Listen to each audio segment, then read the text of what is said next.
I think that's right.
Ladies and gentlemen, it is I, your captain, the ultimate Kahuna.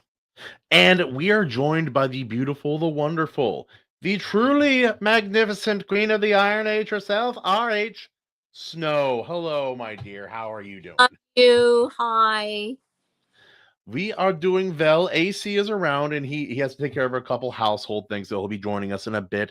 And Jarrod will be joining us later after rehearsal. Yep, yep.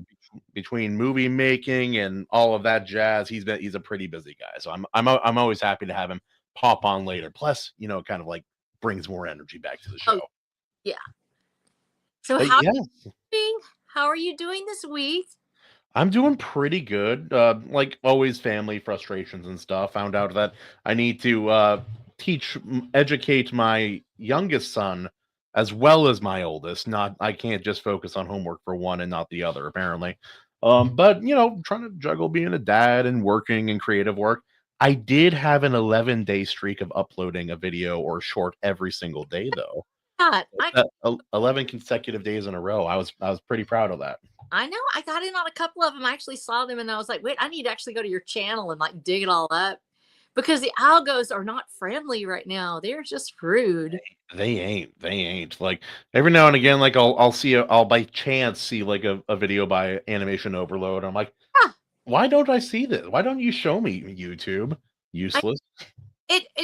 No, YouTube has gone absolutely nuts. It's one of those things where of course they're changing up, they're doing the AI enhancement now, so they're doing that.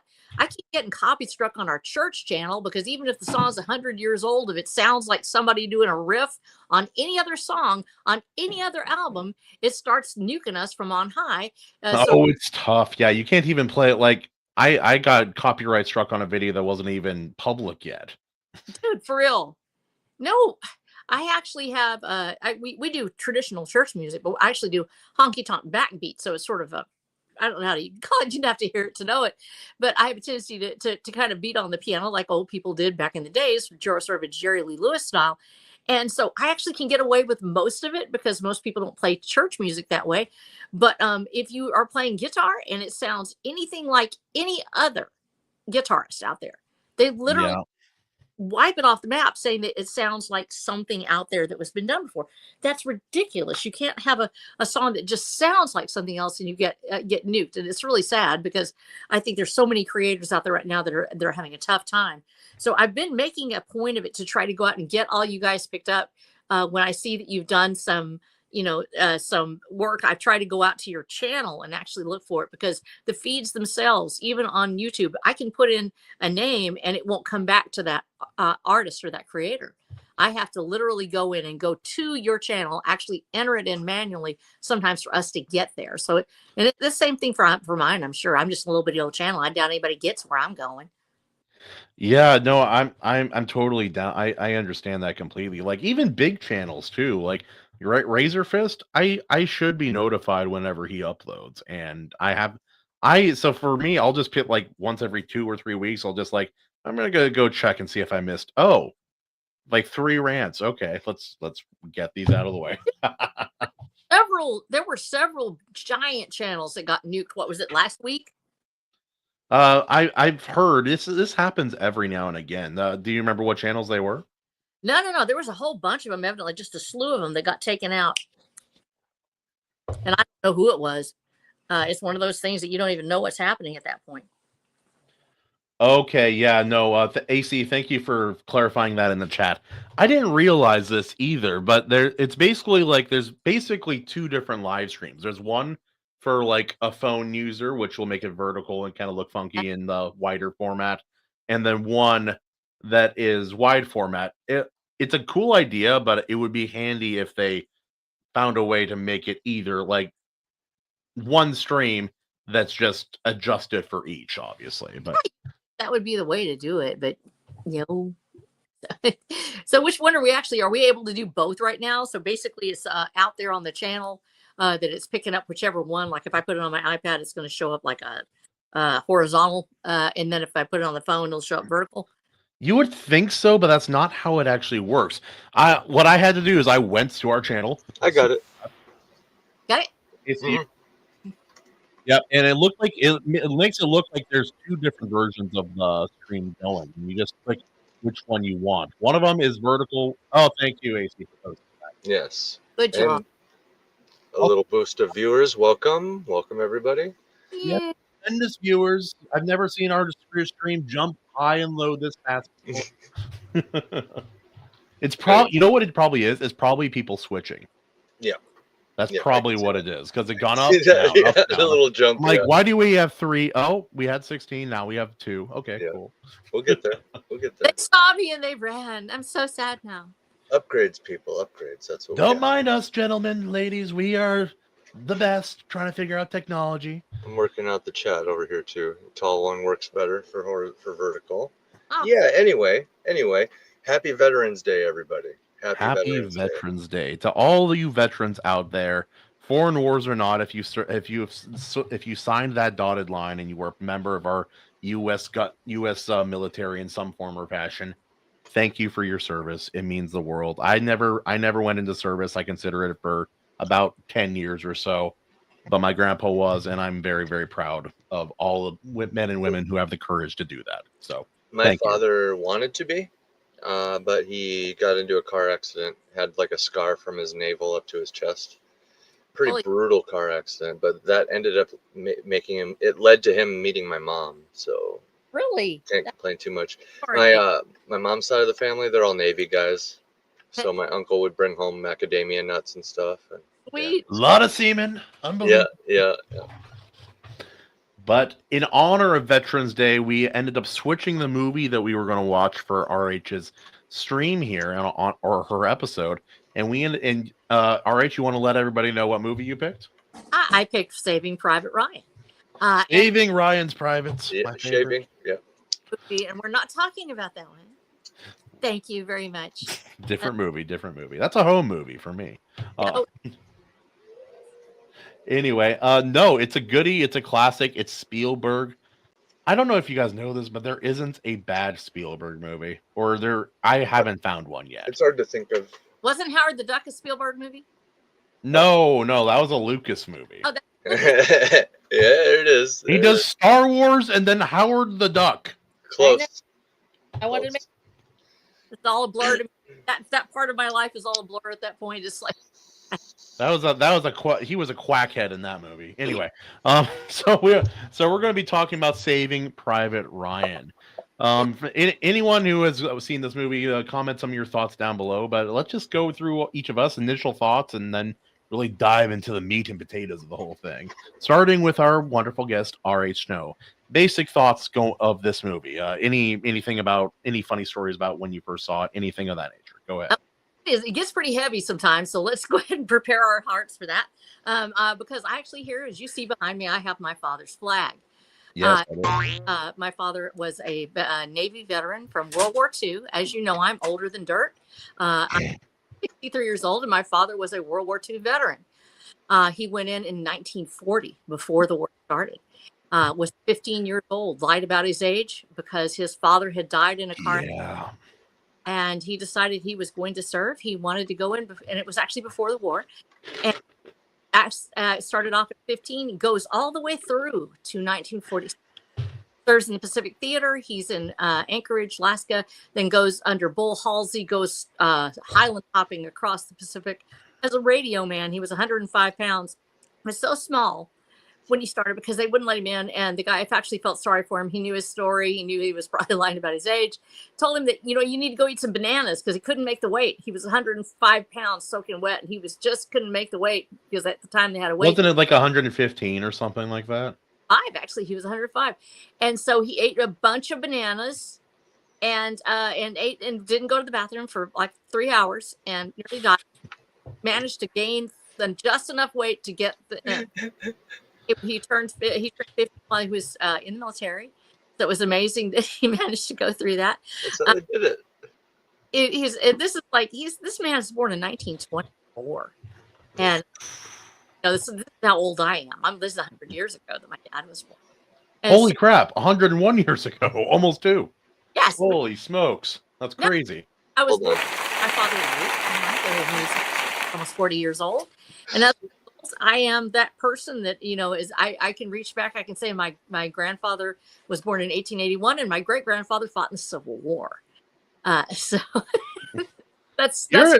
That's awesome. There's something, Snow. I'm noticing your family. You guys don't have kids young. It doesn't seem like it anyway. Well, I did. I had my daughter when I was 21, and that's also. But you were the first one. Like looking back at the timeline here, I'm like, for this timeline to work, they all had to have kids fairly not young at least. I had my son when I was in my mid 30s, late 30s. Actually, I was 13. That's not young. Yeah, I know it's not, and. Children that are 15 years apart, and that's part of the story actually too. So my father was a World War II vet, and of course, as I told you, he goes all the way through and sees the bombing of Japan and the atomic bomb at Bikini Atoll. Actually, sees. He goes all the way through. He becomes an atomic veteran, as they were called, and his story is so different because he's so young when he starts. And he volunteered, and he broke the code for when he came across on the ship that the Pearl Harbor had been bombed. He actually went and told his captain. They found out that he was 18 at the time. They found out that he was too young, and we're going to. And war broke out so hard that they decided they weren't going to take him back home. It would be more dangerous. Yeah. Go back, and they just kept on moving through the Pacific, and they're like, "Well, boy, your mama's gonna have to think of something else because we'll take you to Hawaii. You'll be safe there." Oh wait, America needs you. You know what his mother did? What? She joined the Army Air Corps. Yep, she's like, "Have at it." Yep. She became one of the first women in that organization, and actually helped bring about the our Air Force. As well as that, we also have my uncle was a Corsair pilot, was a Marine, and so everybody in the military, that whole family was in. They actually were kind of a little bit famous in that respect. That you had the mother with both of her sons in the military, and so that plays into tonight's selection. Yeah, there are a lot of good World War II movies, but this has got to be one of the best ones. This is one of the best ones, and one of the reasons why I'd not seen it. There's a reason I didn't see it. My father was so young when he entered the war, and it's a very formative period of his life, but he was too young for some of the things he saw. No, yeah. I think I missed it. Did you mention if he jumped off the boat onto the beach? No, he did not jump off a boat onto the beach. He actually he did. It was at Leyte Gulf, though. It was not at Omaha and these others. Yeah. He wrong theater, but yeah. Huge operation. He did do hand-to-hand combat. Yes. And in fact, he would go on to later on to become. So this is his Bible he carried with him. I don't know if you can see. Yeah, there we go. And this was it's little. Is it the full thing? It is. It's a New Testament. It was designed to go in the breast pocket, so that way it would protect him from bullets and metal thing. And in fact, I want you to look for something because after the war, so he has this really harsh experience, like a lot of people do, and he suffered from PTSD the rest of his life. We couldn't wake him up at night. We had to stand by, and he would wake up swinging because he had some very harsh realities when he was in the war. He had a knife fight that will be echoed in Saving Private Ryan. You'll see it, and I'm glad my dad didn't see it because I think that it would have hurt him. Yeah. He passed away in 1998. He said he really didn't want to see that first 10 minutes. He had heard about it and he was concerned. But you will see a badge, and I'm going to show it to you. And there's a reason he has it. No, he didn't land at Normandy. But during the Korean War, he's going to. Pull it up. Now, this badge, Rangers. it is from 1950. It is a replica from Fort Benning. He became a ranger instructor, a combat, so a hand-to-hand combat instructor and a ranger drill instructor, and he trains at Fort Benning.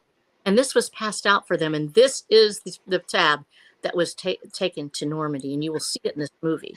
And he becomes that ranger, and that is his tab right there. And so he went to the Korean War as well. He trained people for the Korean War. At that time, they felt like his services would be better used as a drill instructor. And so he becomes one of the first drill instructors for provisional rangers at Fort Hood.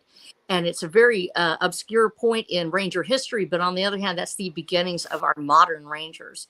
And my nephew is now in the airborne as a ranger. So I think that as we go through hard in my family's history, this movie, I didn't watch it when my dad was alive. It was in theaters, but I had, was going through a lot of stuff, and I just really didn't want to go to that movie by myself. And I was like, you know what, I'm going to wait till it comes on the TV or whatever. And Dad never saw it with me. He passed away from cancer in 1998. And my mother tried to watch it with me when it came on TV, and I saw parts of it. And the reason why was because my father told me about his experience in the war as much as he could. He told me the funny stories. He told me some of the other things that were really hilarious about being a sailor in San Diego and, trying to, going to actually going to San Francisco and getting in a fight with some communists. Or they were actually trying to get around, being in fist fights and getting drunk and doing cool stuff and everything. And he never wanted to tell his daughter about the harsh realities of war. But I knew what it was like because I heard him cry every night in his sleep. Till the day. Yeah, the harsh reality of war can break down even a strong man. It is, and he was one of the strongest men I've ever known.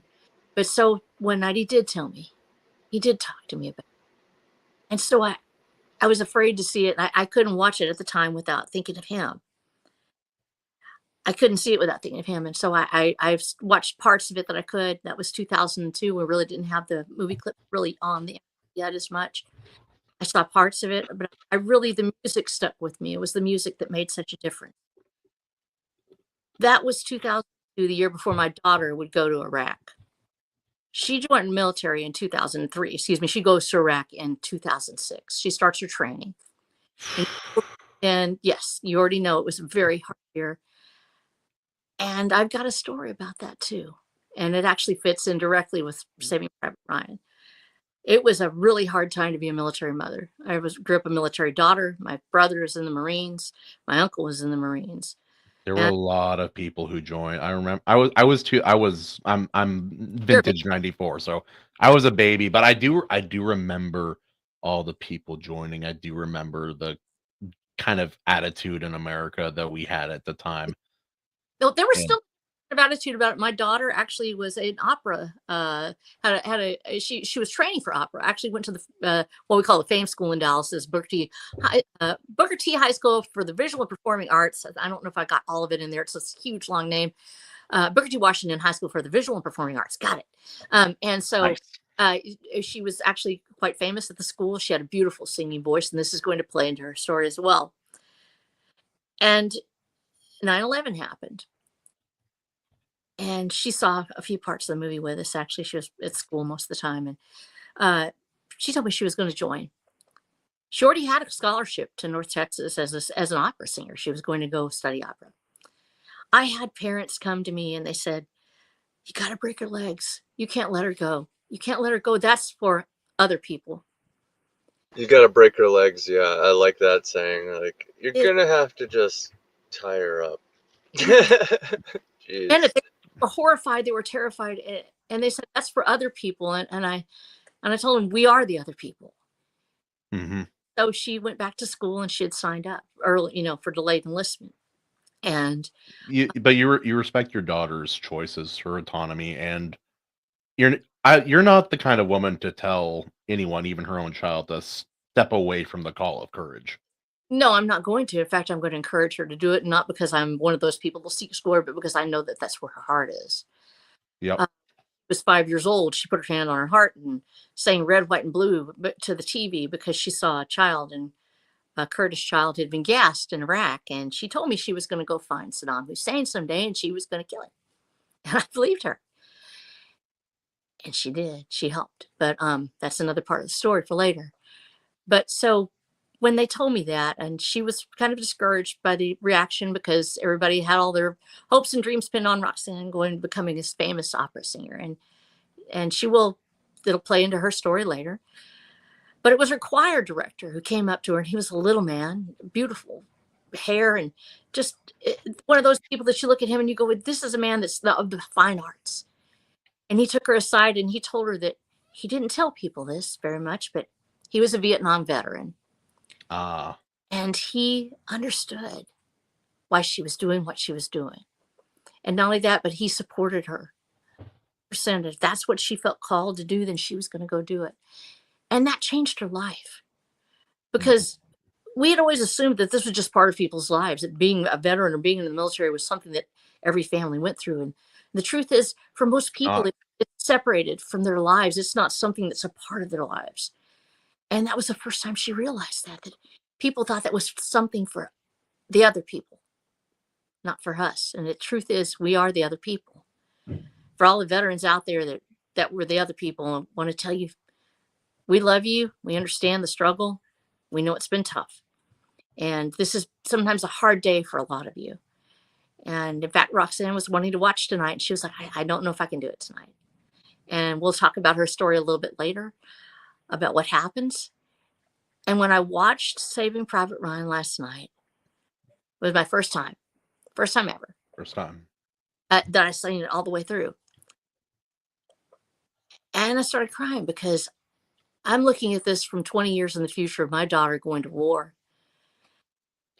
And then she told me a story tonight that changes everything. And I'm going to tell it to you after we watch. So let's go ahead and get started. And we'll talk about this movie and the parts that you want to say, and just guide me through it, and we'll just have a discussion. Oh yeah, it's pretty. Yep. It's pretty easy going. Just Mhm. kind of just talking about some of our favorite parts, whatever we remember. It doesn't have to be, too crazy of like a dissection, so to speak. Yeah. It's as deep as we want it to be. And just want to say thanks for coming on. The last few weeks I've had this like feeling. I'm like, and Kahuna can vouch for this. I've mentioned it a couple times. I'm just like, RH Snow, maybe? Should we think about booking Snow again? And So, I think it was I think it was supposed to be on Veterans Day. So here we are. But yeah, one immediate thing that jumps out at me with this movie, obviously Spielberg, it's like a masterpiece. I would be remiss to say right up front that, and especially watching this again as an adult, it inspired a surprising amount of my writing. Like, this past week, one thing I've seen bouncing around on social media a lot was this whole America has no culture thing. And It's what is complete this nonsense. movie? What is this movie? Yeah, this is an absolute culture bomb. Like, it's like, move over, Grimdark. This is kind of like showing you how it's done. It's like, it's a very clean Grimdark in a way. You know what I mean? it's a very gritty movie. And Yes. I would say this: anybody who tells you on the internet that America has no culture is using our culture to tell us that, because the Americans invented the internet. So Yep. phone up. Love you if you're overseas. Love you all. My friends, I have a lot of fans that are overseas. But I'm telling you right now, yes, we do absolutely have a culture, and everybody who has ever studied culture knows that. And Yep. are the amalgamation of the world. Yes, we have a mixed culture with a lot of little parts here and there, but it has turned into something unique. And when we hear somebody say, "Oh, they don't have culture," they don't have, it's just because they're jealous and just. Yep. jealous or ignorant. It's like when Yep. like a black person or an African American person says, "Oh, white people can't have dreadlocks." I'm like, white people had dreadlocks too for a Well, long and time. a lot of times it's a liberal white person saying that. Liberal- That's true. That's true. And dreadlocks. On this subject, I just can't help it. My OCD. It's a human thing. That's all I'll say. It's a human thing since the beginning of If humanity. you don't everything. wash your hair, That's what happens. you're gonna get Yes, dreadlocks. that's what happens. Yes. So anyway, exactly what happens, and actually it's what happens here. So we take my hair and you just twist and you just keep twisting. You twist Yep. it up, and you And- put your dressing in it and it will create a lock. And Yes. yet that are being that way about it actually are of European descent. They're being sanctimonious in their culture should be. In reality, culture is whatever the person who is celebrating it is. And they have a right to the culture that they have in their hearts and in their minds, and nobody has a right to take it away from them, certainly. But in everything that we do, we are who we are, and we have a right to be ourselves. And if my hair twists, it twists, and if it doesn't, it doesn't. But you, who you are out there, celebrating you, nobody should ever tell you that you cannot celebrate the way you are, who you are. Yeah, sorry, go ahead, AC. Sorry, just really quick, silly joke. This movie really is just a very succinct documentary about that time America exported their culture to a struggling Europe. that one time. Kicking 8 kinds of ass, you mean? Yes, we exported our culture very nicely. Yes. Good. And I think the reason I chose this movie is not because it is a completely military thing. It's actually it's a lot of our mil sci-fi and stuff like that, because y'all love mil sci-fi, is a lot of it's lore. It's actually the acronyms and everything else that goes with it, and the planning and the strategy and stuff like that. This is not actually a movie written for veterans, because veterans I love this movie for one reason alone, because it introduces stability to what it means to be in a war. There is So your nothing average person. Yeah. about the first 10 minutes are absolutely brutal. It was hard to watch. And I'm an EMT, and I've been on a lot of scenes. I've seen a lot of blood and death. And it's still, they did a very good job of capturing that chaos on a mass. I've been on some mass casualty scenes. I was at West, Texas, when about 45 minutes after the explosion, and when saw a lot of blood and a lot of stuff. The reason that this is so difficult to watch is because it accurately captures the chaos, and we can go through that and see how that's set up. And go ahead and I guess start us off, sort of kick us off. How do you want to do this? Do you want to go? You want to watch a clip, or how do we do this? I playing clips usually get, like, YouTube likes to slap us around when we do, like, an abusive spouse when we do that. So I think what we'll do is just talk about it a bit. I do have a little bit to share. The opening scene on Omaha Beach, and that very impactful, very well filmed, chaotic scene, kind of like what you were referring to. It cost more than some movies. That scene by itself. They brought in, what was it, 2,500 Irish Army Reserve soldiers to play extras, and they didn't use any storyboards. There was no CGI blood used, all practical effects and real explosions. And they trained the soldiers and had them act how they thought they should act for the most part. And so that's why it feels so authentic and powerful and reactive that way. And I will specify this: there were 3 different beaches they landed on Normandy. Yes. And the reason they showed that one is because that's the one where they didn't land any tanks. The beaches where they landed tanks, that battle looks way, way different. Yep. Because the tanks are goated for a reason.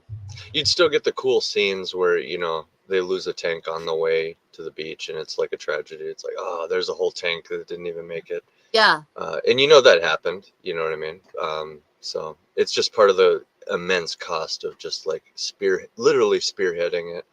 So also the opening scene starting in the funeral, starting in the not the funeral, but the graveyard. Forgive me. Yeah. What a smart.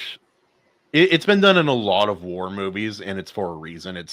You have to you have to have a visual representation of the cost of Yes. what war costs, and very few things do that as effectively as an entire field of buried soldiers. In this movie in particular, just the look on the character's face as he's looking at all of his dead brothers, just kind of, I don't know if you guys, because the movie doesn't outright say this, but it Yeah. kind of evokes the same imagery as all of them standing lined up in formation.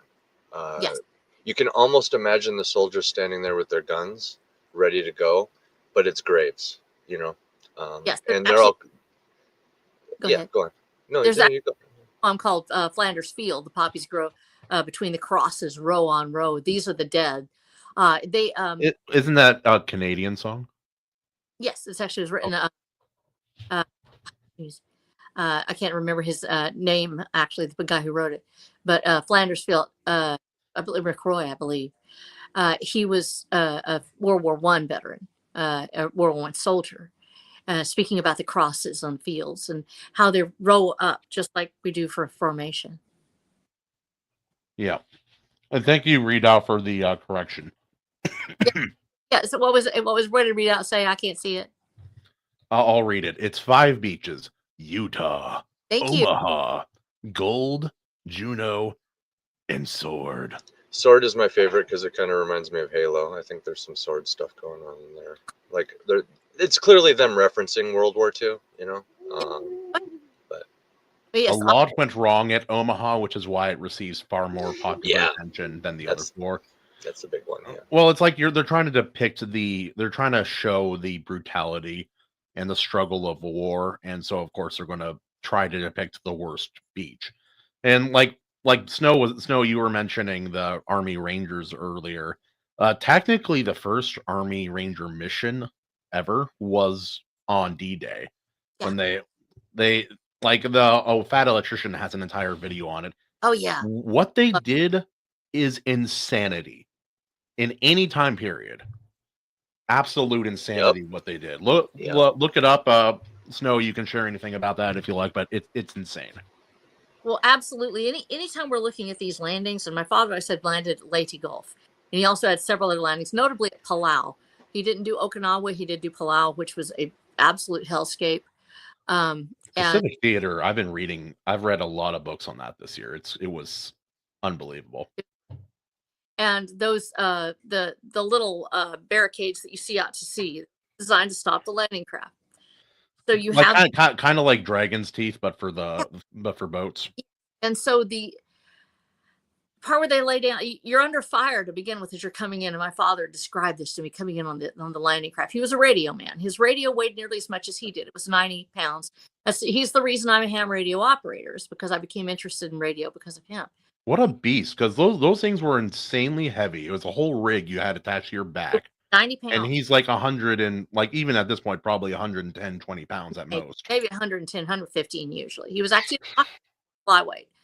And so he was carrying this thing aboard and has it with him, and they're coming off these landing craft, and they'd stepped off and they're short of the beach, which means they just start drowning because there's so much gear on them. That first thing where they're throwing up and you hear the guns start to go off as the landing craft are coming in. This is where the buildup and the majesty of what Spielberg does with sound. We don't very often talk about the sound on this thing. The sound was phenomenal. The fact that you hear this in the booms that are in the distance, they start up and it's coming closer and closer and closer. Mm-hmm. It's not just suddenly there's an explosion. It's that it's building up and it's building up, and that suspense as the men are getting sick, and that is a real part of it.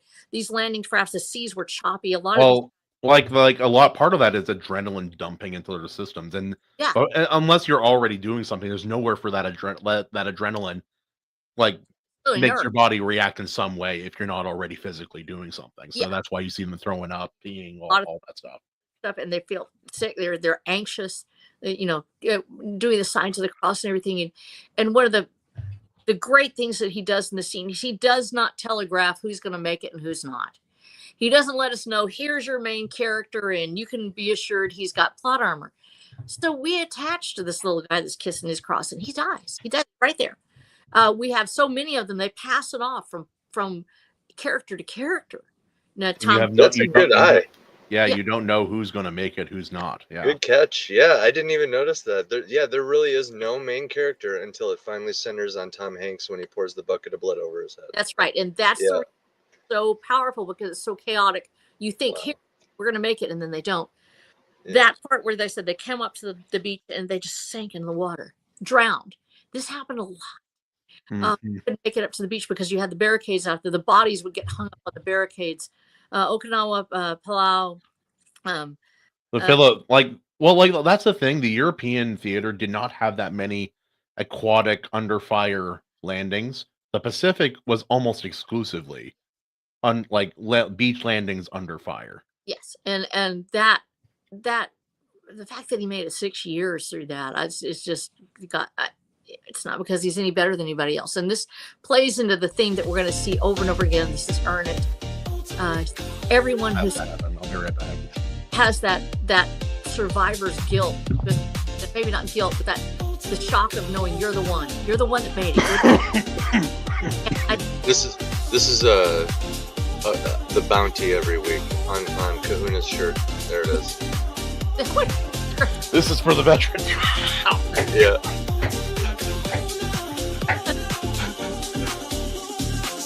That's just beautiful. Yeah. Being awesome now. We love it.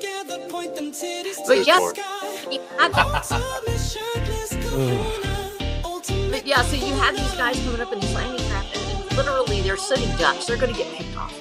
And you don't know who's going to make it. It's literally just making so much chaos, building up so much that you can bring somebody in behind you. Your body becomes a barricade for the next man behind you.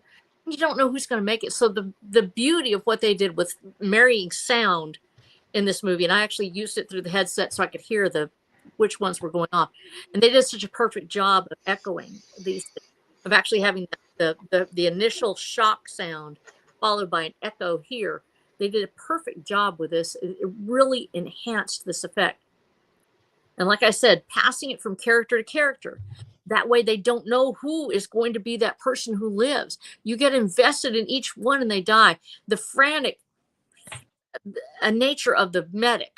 And I understand this viscerally from you're trying to save somebody and there's no way to save these guys. It was like, there are injuries you can save, but like if they're shot in a vital spot, like especially in the field, you're done. There's not like there are arteries and veins in the body that if they're shot, you're bleeding out in as quick as 30 seconds. In fact, there's an army friend of mine who worked for me for a brief period, and he talked about a tragic training accident, like the most unlikely training accident imaginable. And it just everything went wrong, and like a officer in charge got shot on accident during training, and it hit his femoral, and it's over. Yeah, femoral is it's hard to do femoral. You have to, and this is just from an EMT perspective. In order to shut off femoral, it depends on how much is blown out. Shove your fist down in it, wrap it in a rag, shove down there, and then tourniquet. You have to close the wound with. If you don't do that, you can't stop it. So you have to literally stop it that way and then apply the tourniquet, get it cut off. And even then, you may still have a bleed out. So those wounds, those are the ones that they're easier to take almost because they're there and they're gone. They did such a magnificent job of showing the wounds that take too long. The ones that's what I hate about most movies, Snow, and most books. Like somebody gets cut or somebody gets shot and then they're just done and they're dead. That's not how it is. Even with a fatal wound, it's not usually right away. It's very rarely the case. We won't really go into it here because I think it's too gruesome, but there are several wounds that take days that are just, they're not going to get better without modern medicine. You can't fix it. And a lot of gut injuries are like that. And it can take days. And the men crying for their mothers is one of the ones that my dad said, everybody thinks you're tough. And for whatever reason, people cry out for their mom. They cry out for their mother. You cry for their mothers out in the field. And that was such a absolutely masterful capture. They didn't make it look heroic. It is heroic. You calling for someone you love is not a shame. But It's not. It's not. they didn't try to make it sound perfect. It's the sound of men dying. And we don't think of it in that respect. We try to make it look like we want it to look. We want it to look like something that will inspire us. This doesn't inspire us. This makes us afraid, and it should. Death is hard. For a lot of people, death is hard, and it takes time. And thank God for morphine on the field. The medic was perfect. I really loved his portrayal. I've seen people go to pieces like that on the field, not by crying, but by trying to save everyone. Just keep on working a patient when it's already too far gone. They studied these roles. They knew exactly how they wanted this to be portrayed, and the medic being so frantic trying to save people, and them having to pull him off. You can't do that. You cannot save this person. He's gone. He's already gone. And then turning to the radio man, and they're just making conversation, and then he turns him over, and his face is gone. There's those shocking moments, and we watch Hank's character, the captain, as he tries to turn himself towards the mission that he is trying to work on. And the way he stays focused, he's still very human about it. He doesn't do the superhuman jump up and roar. There is a person who does that. His name is Audie Murphy. Yeah, there are a few people legitimately like that historically. Yes, yeah, Audie Murphy, insane. little bitty, scrawny dude. Actually, he went to school with my mother's sister. And Cool. this little bitty guy, redheaded, and they said they heard the day that he made the news that how many Germans did he kill? It was 40, then 60, and he literally slaughtered an entire battalion or something by himself, single-handedly. Yeah. hollering and shooting because he just got tired at that point, and just you lose your mind and just say, all right, everybody's coming with me. If I gotta go, you're coming with me. And that's exactly what he did. And for the most part, when that one person is the one that inspires, for every one of those, Thousands of dead men. Yes, not just thousands of dead men, they're your friends, and they're human beings, and they're crying out, and it's not clean, and it's not pretty. And so at the same time, this is war. War sometimes has to take place. And I'm not saying this to excuse war. War is a horrible thing. You know what's worse than war? Very little. Yeah, not war. There actually is something that's worse than war. It's having people come and destroy you knowing you won't fight back. Yep, not war. Yep. Not war. What happened in but pre-traditional World War II to the Chinese by the Japanese. That's what happens when war should occur and it doesn't. Nanking. Yeah. Nanking is the real thing. And if anyone is curious about history and can stomach something worse than anything the Nazis ever did, read about Japan. Look at Japan. Yeah.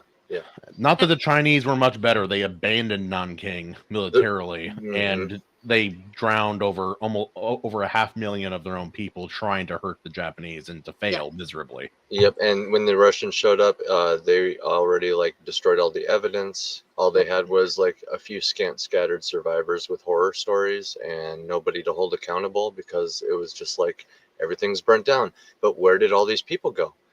You know what I mean? And then it wasn't until they basically got all the way to the other side of Asia and pieced together this murder mystery, basically, of what happened to all these poor people in Asia. Russia's finally oh my goodness, atrocities. That's what happened. There is a war, and it's called not fighting back to protect the innocent. Yeah. When you just decide that anything, I'll lay down, just that you're not going to have peace. People that want to kill you are going to kill you. War is when you fight back. Now, there are unjust wars. There are wars that are absolute wastes of life. There are wars that accomplish nothing. Wars for pride, wars over misunderstanding, wars for selfish reasons. There are, but there has to be somebody to be the warrior, to be the one that fights back. If you don't, you're going to be a victim.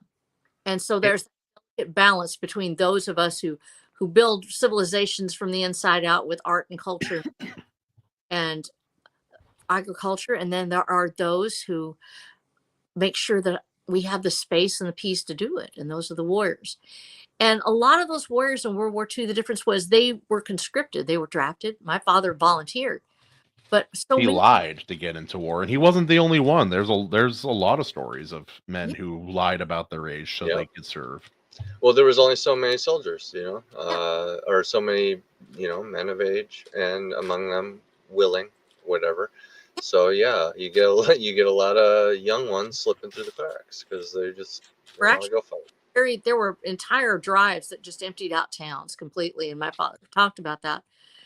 So you have these men, they're in a different mindset. They are there because they know that something's coming.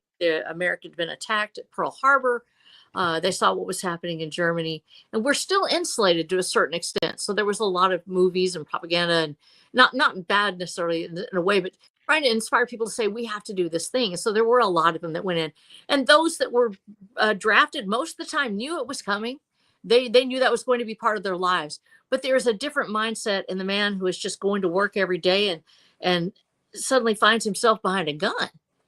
I'm going to tell you a story about this. This actually, they didn't have the guns at the beginning of the war.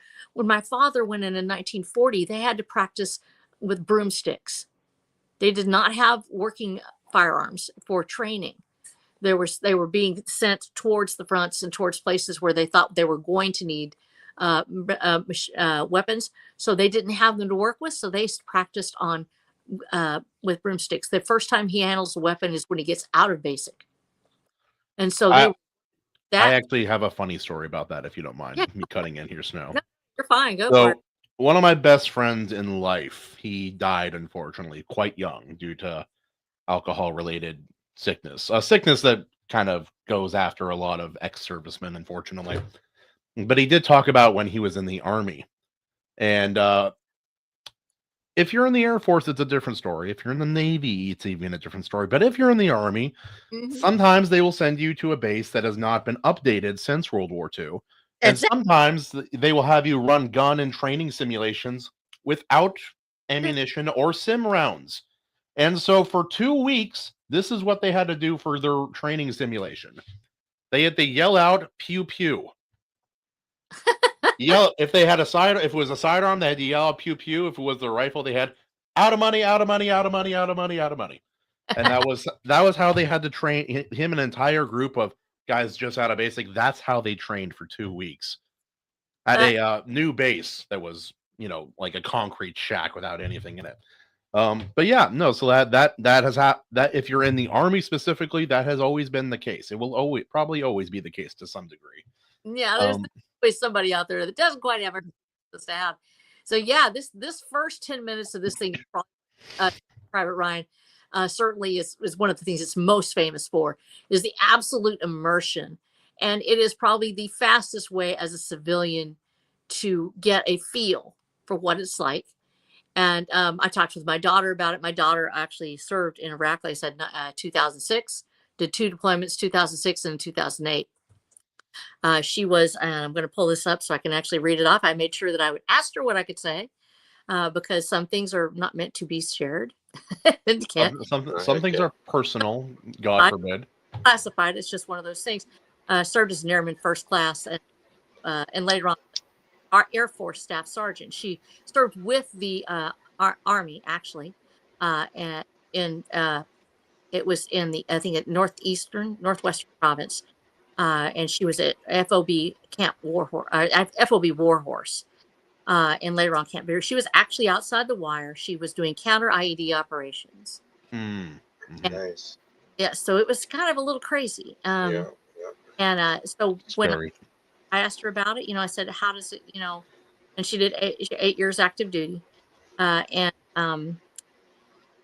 she said that this was very close to what is something she's going to watch later. She said, yes, that chaos, and they had a different experience, of course, but she said this is what it's for, is to teach people what it means, maybe to give them a perspective of what it's like to be there. When somebody tells you, oh, you just need to get over it, the war was 20 years ago. Maybe they need to watch this movie, and maybe they'll understand why. Sometimes people don't get over it. We have to be there for the gals because there are wounds that the war creates that don't ever heal. They can get better, and we can be there to support them as loved ones and friends and family. But this is the greatest gift of Saving Private Ryan, is a chance for civilians to understand what to be in that and to feel that type of weight of death and destruction coming down on you. It opens the eyes to what it may be like for our It veterans. They it, struggle. it gives you a chance to understand what true heroism actually means. The cost of true heroism. Yeah. Yeah, I do have one question I want to Yes. get into before we kind of go further into this film in more stories. Maji asked it earlier, and I meant to bring it up then, but I am an airhead, and so here we are. She did ask R.H. Snow. I'm curious why you picked this movie over a movie like Hacksaw Ridge, because that is another very well made World War II film, and it's set in the Pacific Theater. So she was curious about that. Yeah, I think that for both of them, they have their merits, and they each explore the dynamics of military life, being in the field. I think that for me, the reason I wanted to choose Saving Private Ryan is because I wanted to show it from a perspective that I'm actually more intimate with, and that is the family's perspective. Yep. As a mother that sent my child off to war, and as a young woman sending her off to war, and to watch the next scene that comes up was difficult for me. It was hard, and there are reasons why it's hard, because it's not just a hypothetical situation. As we make our way through this first round of it, I said it educates the civilian. Hacksaw Ridge and so many other movies are designed for veterans who actually are watching the films. They're done with that in mind. It is a chance to revisit that point, to look at the strategy, to look at the history. Saving Private Ryan is about a group of men trying to save another, and what it means to be going through this valley of death together to try to save one life and sacrificing so many others in that pursuit. And I believe that actually, in this case, both being great films, that this is where Saving Private Ryan stands out, because it draws the civilian perspective into not a military perspective, but the soldier's perspective, the warrior's perspective, and it makes it personal. Yeah, it's like what he said. When the captain wanted to keep pushing forward to go save Ryan, and they were trying to back out of it, he was like, "Well, think of his mama. You know, what's she gonna do?"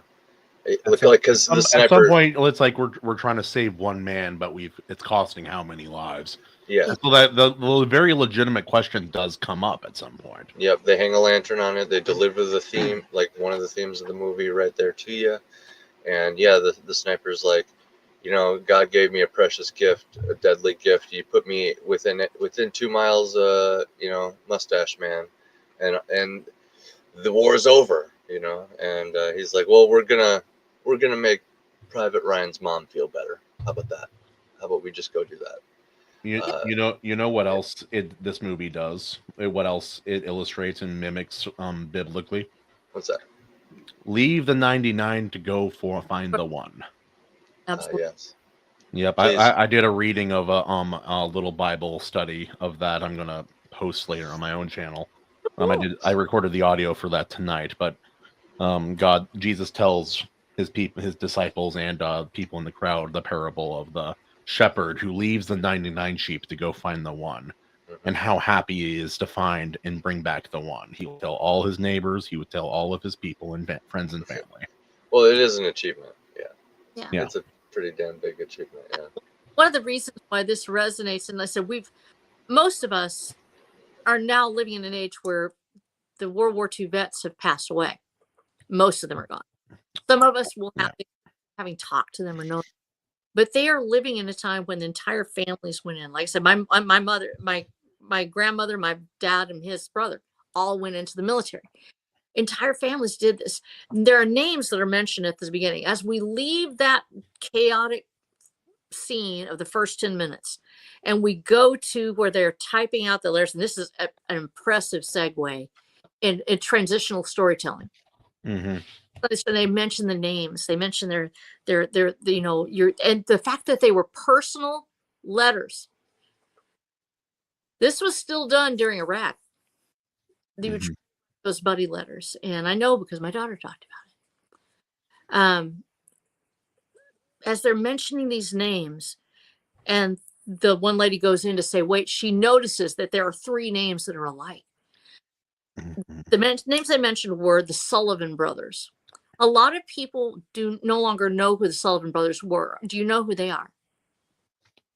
I once did, but my memory is a little foggy on it. Forgive me.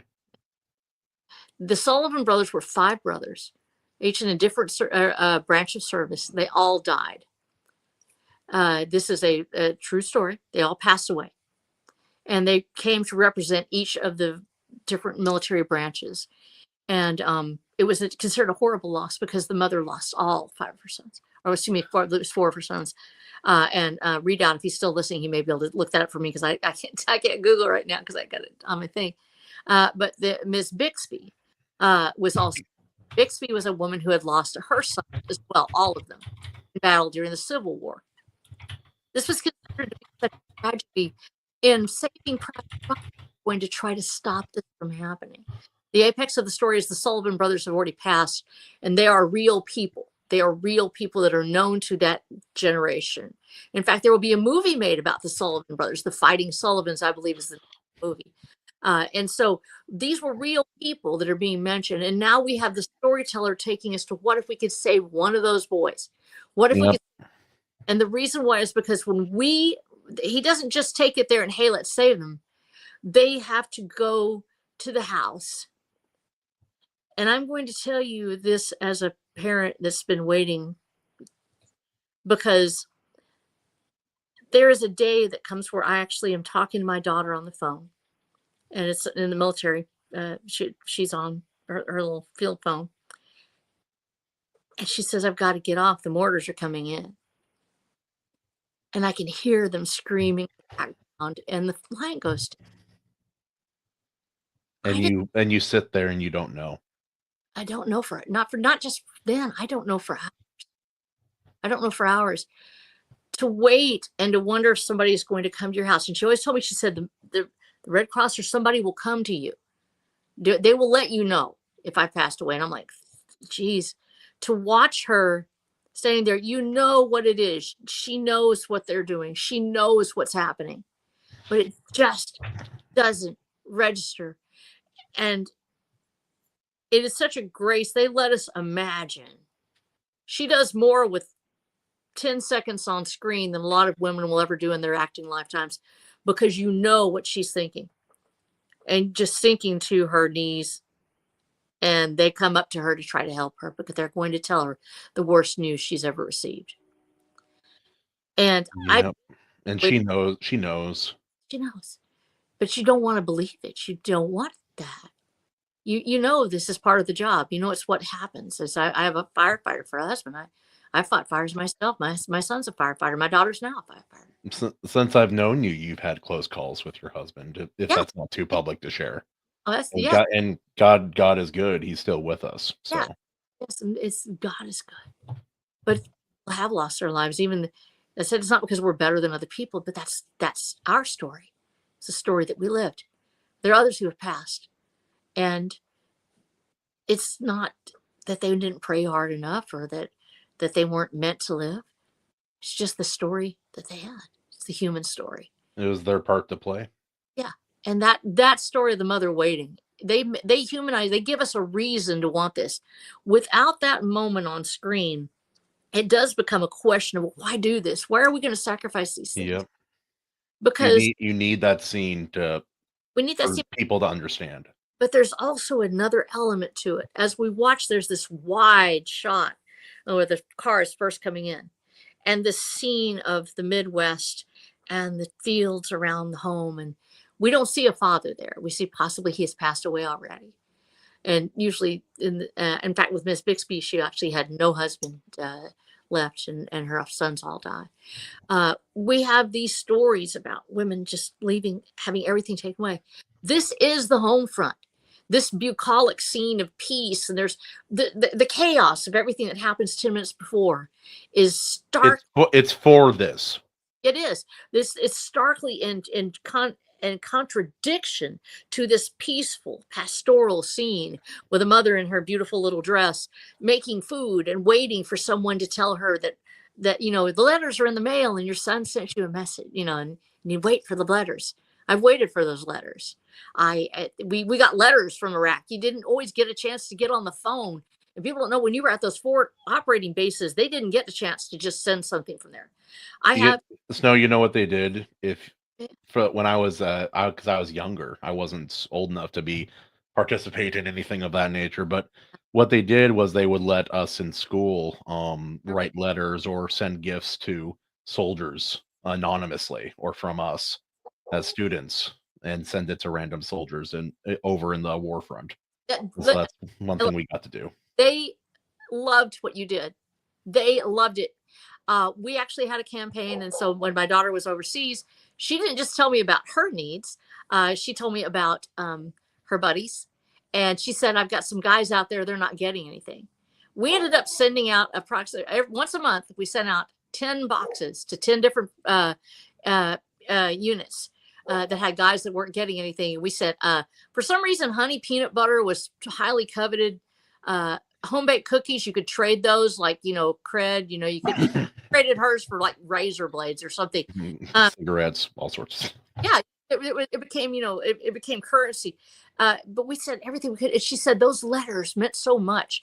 There were people who weren't hearing anything from somebody, and you're over there and you think, you know, well, you know, mom gets a, you know, a letter once in a while, but people were already kind of getting away from writing letters. And so here you have this dichotomy of people that are overseas that are still wanting to hear from somebody. They don't have just an email or something you can send. Sure, they could get online, and a lot of them would update their MySpace or something if they had it later. Wait, oh wow, that's a blast from the past. Anyway, Well, in 2006, I don't think we had it yet. And so real literally, that was in her second deployment. I could look at MySpace to see if she'd checked in.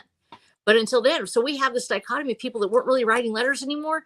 That made such a difference. What you did as kids, you don't know that who you touched, that was the only person they heard from. Somebody actually cared. Somebody actually did something. So I was talking to her today about it. I said, because I asked her, what do you want me to be able to say about what you went through and everything? And she said, you can say that what you sent for somebody else. And yeah, it's a kid that nobody knows maybe, but for somebody who hasn't heard from anybody, it can mean everything. absolutely. And yeah, no, that you reminded me. There's another film that I think does an admirable job of trying to show the what it's like for the people still at home in military wise. It's an old 1990 older, not gonna say old. It's an older 1990s film called We Were Soldiers with Yes. Mel Gibson. And I've never been a mother, but I think it does an admirable job depicting the cost and the both of the soldiers on the front lines as well as the families waiting at home. Oh, And yeah. there's a very good scene in that where 2 of the women decide that they're going to deliver the letters instead of an anonymous mailman delivering it. Oh, yeah. I think I remember that. And you know, here's the thing: is people don't realize that there's an entire culture behind, you know, the family, behind the soldier. And for those of us who are in military culture, yeah, there's a lot of terrible stories too about people that are hangers on. You know, and Jody shows up just when you're out of, you know, there's a whole culture around Jody. Jody's the guy that steals your girl while you're off, you know, or and you know, hanging out at the base being bad. Most military families work hard to each other. It is a tough line of work. It's also tough to be back, to not know if you're coming back home or not. I've got a nephew right now that's active duty. And anybody who's been through this, that's been through those tough times, trying to keep your family going, trying to keep everybody in there, it is hard. Don't discount the fact that families are part of that effort. When a soldier deploys, the family deploys with them, and it's a piece of your heart walking around outside your body in a war zone. Even when it's not at a war zone, even when it's just a deployment to some place where you know, hey, it's halfway decent, you're staying at a local hotel or something, it's still tough. But when you know this person is under fire, when they could die, and tonight might be the night, and you won't know for hours. Maybe this is your last time to pray their name and they're still alive. It really does change your perspective. And so that scene of her outside, walking outside that door, and the peace and the quiet around it and the beauty that's around it, and knowing that her world ended is what ties us to why this is feasible. Why it's needed. It's not just a zoomed in picture of a mom. It is the entire scope of that Americana, that element that brings us from the door outside. And when they all come together into the screen, when the chaplain gets out with the military man and the mother, and I've seen this in real life and it's tough, and you have them all come together like that and they're caring for each other, it fades upward. It doesn't just blank out, but the Yeah. camera actually rises to the sky, and it fades into the next scene where we go back to the Back to war. theater, because they're connected. They're connected, and nothing can separate that. But now he's connected those two worlds, and he gives us a reason for us to want something better to happen, perhaps. And then he's going to challenge us on it. There's nothing that feels good about this. That's the problem. Nothing feels good about it. Oh No, yeah, that reminds me. There's also in the beginning scene, there's a scene where there are two soldiers on the German side, but they're clearly not German soldiers. What they were they were basically forced conscripts from Poland, yeah, and they didn't want to fight they didn't want to fight the United yeah, Nations or Americans. yeah. And they got shot down when they were trying to surrender, and it's a horrible, sad thing, but it was something that definitely happened. It was It recorded. shadows the need for the translator. It's one of the reasons the scene is there. Is we see that they're speaking and nobody understands what they're saying, but we know something's wrong. And Yeah. the way that Spielberg conveys that so beautifully in that scene, because we see they're frantic, they're speaking, and we know it's not German. One of the reasons Polish sounds very different than German. It does, quite. Even when you're not really familiar with the languages, we know there's that confusion there, and they're coming forward. You saw immediately, even if you didn't know Polish, you would know that they're not part of the German conscripts. But the Americans in the scene don't know that, and so the audience is taken on that ride of there's a need, there's a miscommunication, there's something missing, and you are going to need the translator. And this is a setup. It is an absolute setup for one of the most divisive characters in the story, and that's Upham. Hmm. And because he is needed in the capacity in which he works, he's needed at that point. He's compassionate. He wants to save lives. He wants to do the right thing. He is a very sensitive looking young man. He's not the type that you would feel like you put back in there. Spielberg's going to make us love him and then absolutely despise him. And both will be simultaneous. And while I do applaud heroism and I do hate cowardice, if you've never been in a real emergency or a real threatening situation, you do not know for certain how you will react. You can overcome your natural instinct with a lot of training or a lot of time or a lot of grit, but your baseline lizard brain level, what am I going to do when my adrenaline's up and there's something serious going on? You don't know until you know, until you've had gone through it. Like a friend of my sister's, one of her best friends, she runs. It's what she does. The moment something serious or dangerous is happening, she's just like, she teleports out of there. I have a thought on this too, personal experience here. So I don't really have a problem with like blood and stuff like that per se. You know, I got tattoos everywhere, no problems with like pain, obviously. But for whatever reason, so like my dogs have gotten into like a fight with each other on a couple times, you know, like in the past, and I will stupidly jump in the middle, which, in case those who don't know, you're supposed to just grab a really long object at best and wedge it between them. Then the object gets bit, right? So what the whole point I'm trying to get at here is I have no problem with pain or any of that. When I jumped in the middle of my dogs fighting, one of them just, you know, reared back and got me in the arm, and his like teeth, like kind of his fangs kind of like dug into the meat of like my arm and like tugged at it a little bit like they're designed to do. I realized after this, I was like, Oh, wolves, that's why man. they're like that. I was like, oh, wolves. Oh, that's right. Okay. Yeah. So it's like when you take a bite out of chicken off the bone, and you know how you can like pull it free, and it pulls Mhm. like a whole panel of the chicken meat free. He like tugged at a whole panel of my arm, if that Dude. makes sense, and it made me like faint. I couldn't even control it. I Oh, I like had no problem. the idea, the feeling, the sensation. No, not even like my body went into some sort of shock thing, and Yeah. like I even though I was like thinking clearly, I didn't really have a problem with it. I'm like, oh, I'm bleeding, whatever. Apply pressure. It wasn't really that bad, but something about the tug just like put my body into some sort of shock, and I just like fainted. And my body's like, this is what you're doing now. That's one of the rarer reactions, but it is a reaction some people have when So after their that, body I believes believe something's wrong. everything, like in Saving Private Ryan, where they have like the crazy reactions. Yeah. Yes, 100%. Yeah. Yes. Actually, they did such a fantastic job of researching this because every reaction you see on there is a reaction that's happened somewhere to someone, and each of them have their own reasons for happening. And with me, for instance, I have a tendency, I have kind of like a cataplexy. I'll actually just go limp. I will go absolutely limp, with something, which is not. Yep, that's another one. Yep. I'm in control of the situation and I feel pretty good. Like if I'm fighting a fire and I'm controlling it, I'm usually fine.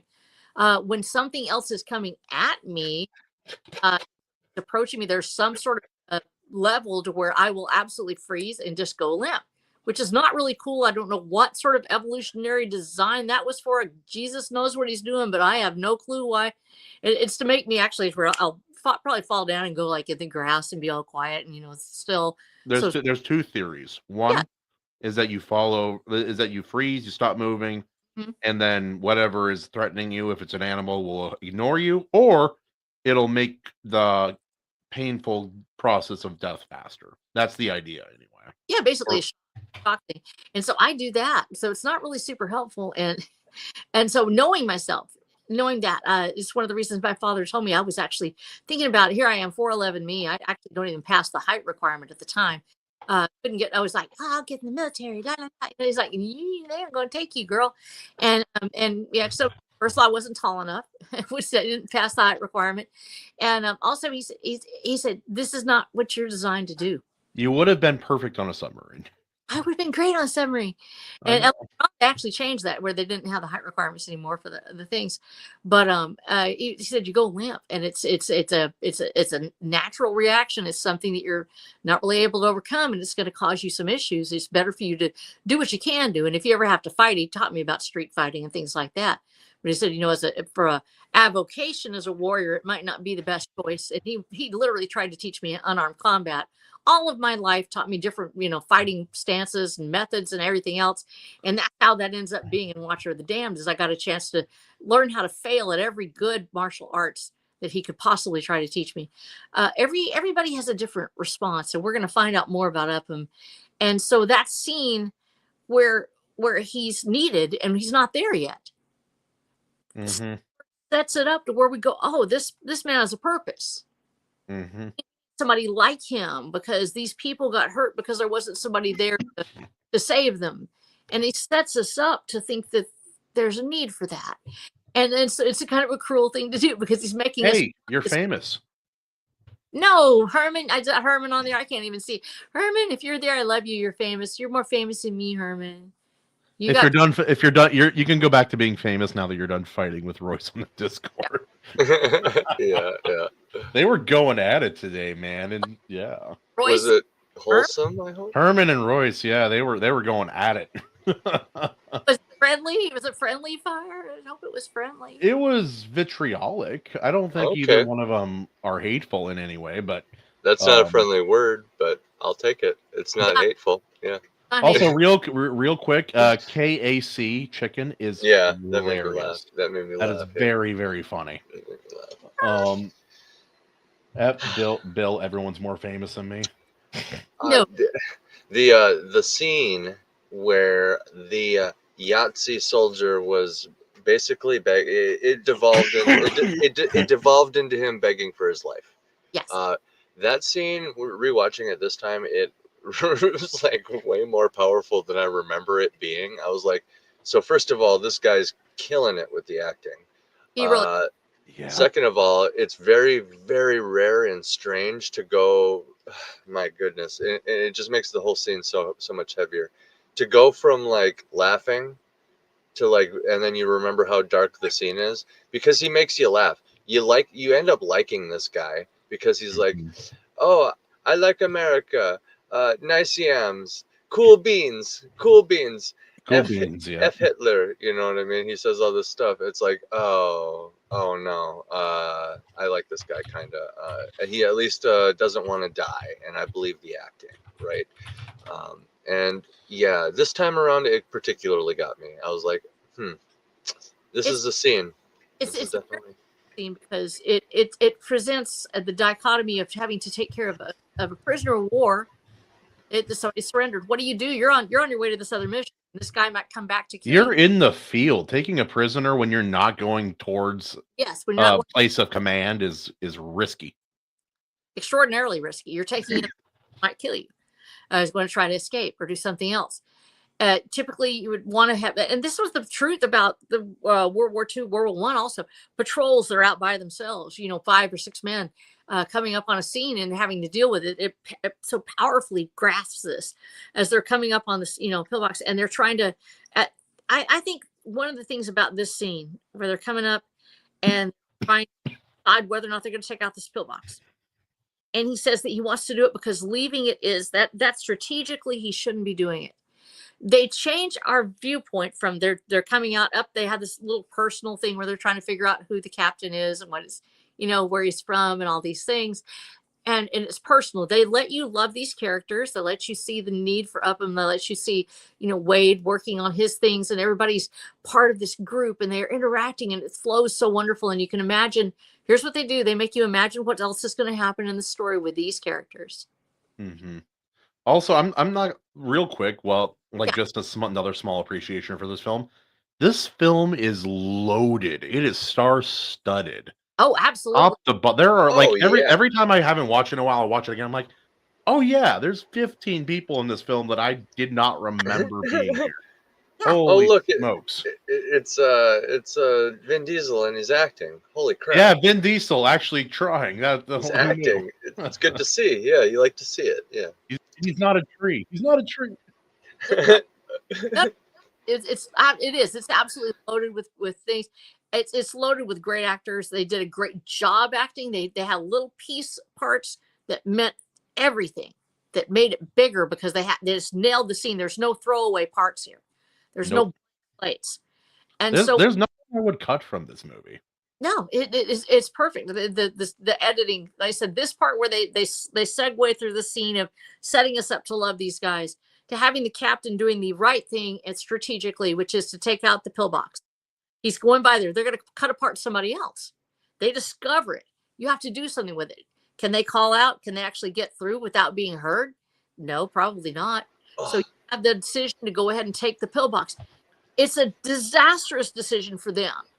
Wait. Are you talking about the scene where it's basically established beforehand that listen, as a writer, we've laid out all these rules before we're about to do this thing. What's about to happen is one of the characters is about to die because somebody's going to get shot in the process of doing this. And is that the scene? Yes. Okay. Because this is great timing because I just remembered it as you were talking, probably because it's the scene. You know what I mean?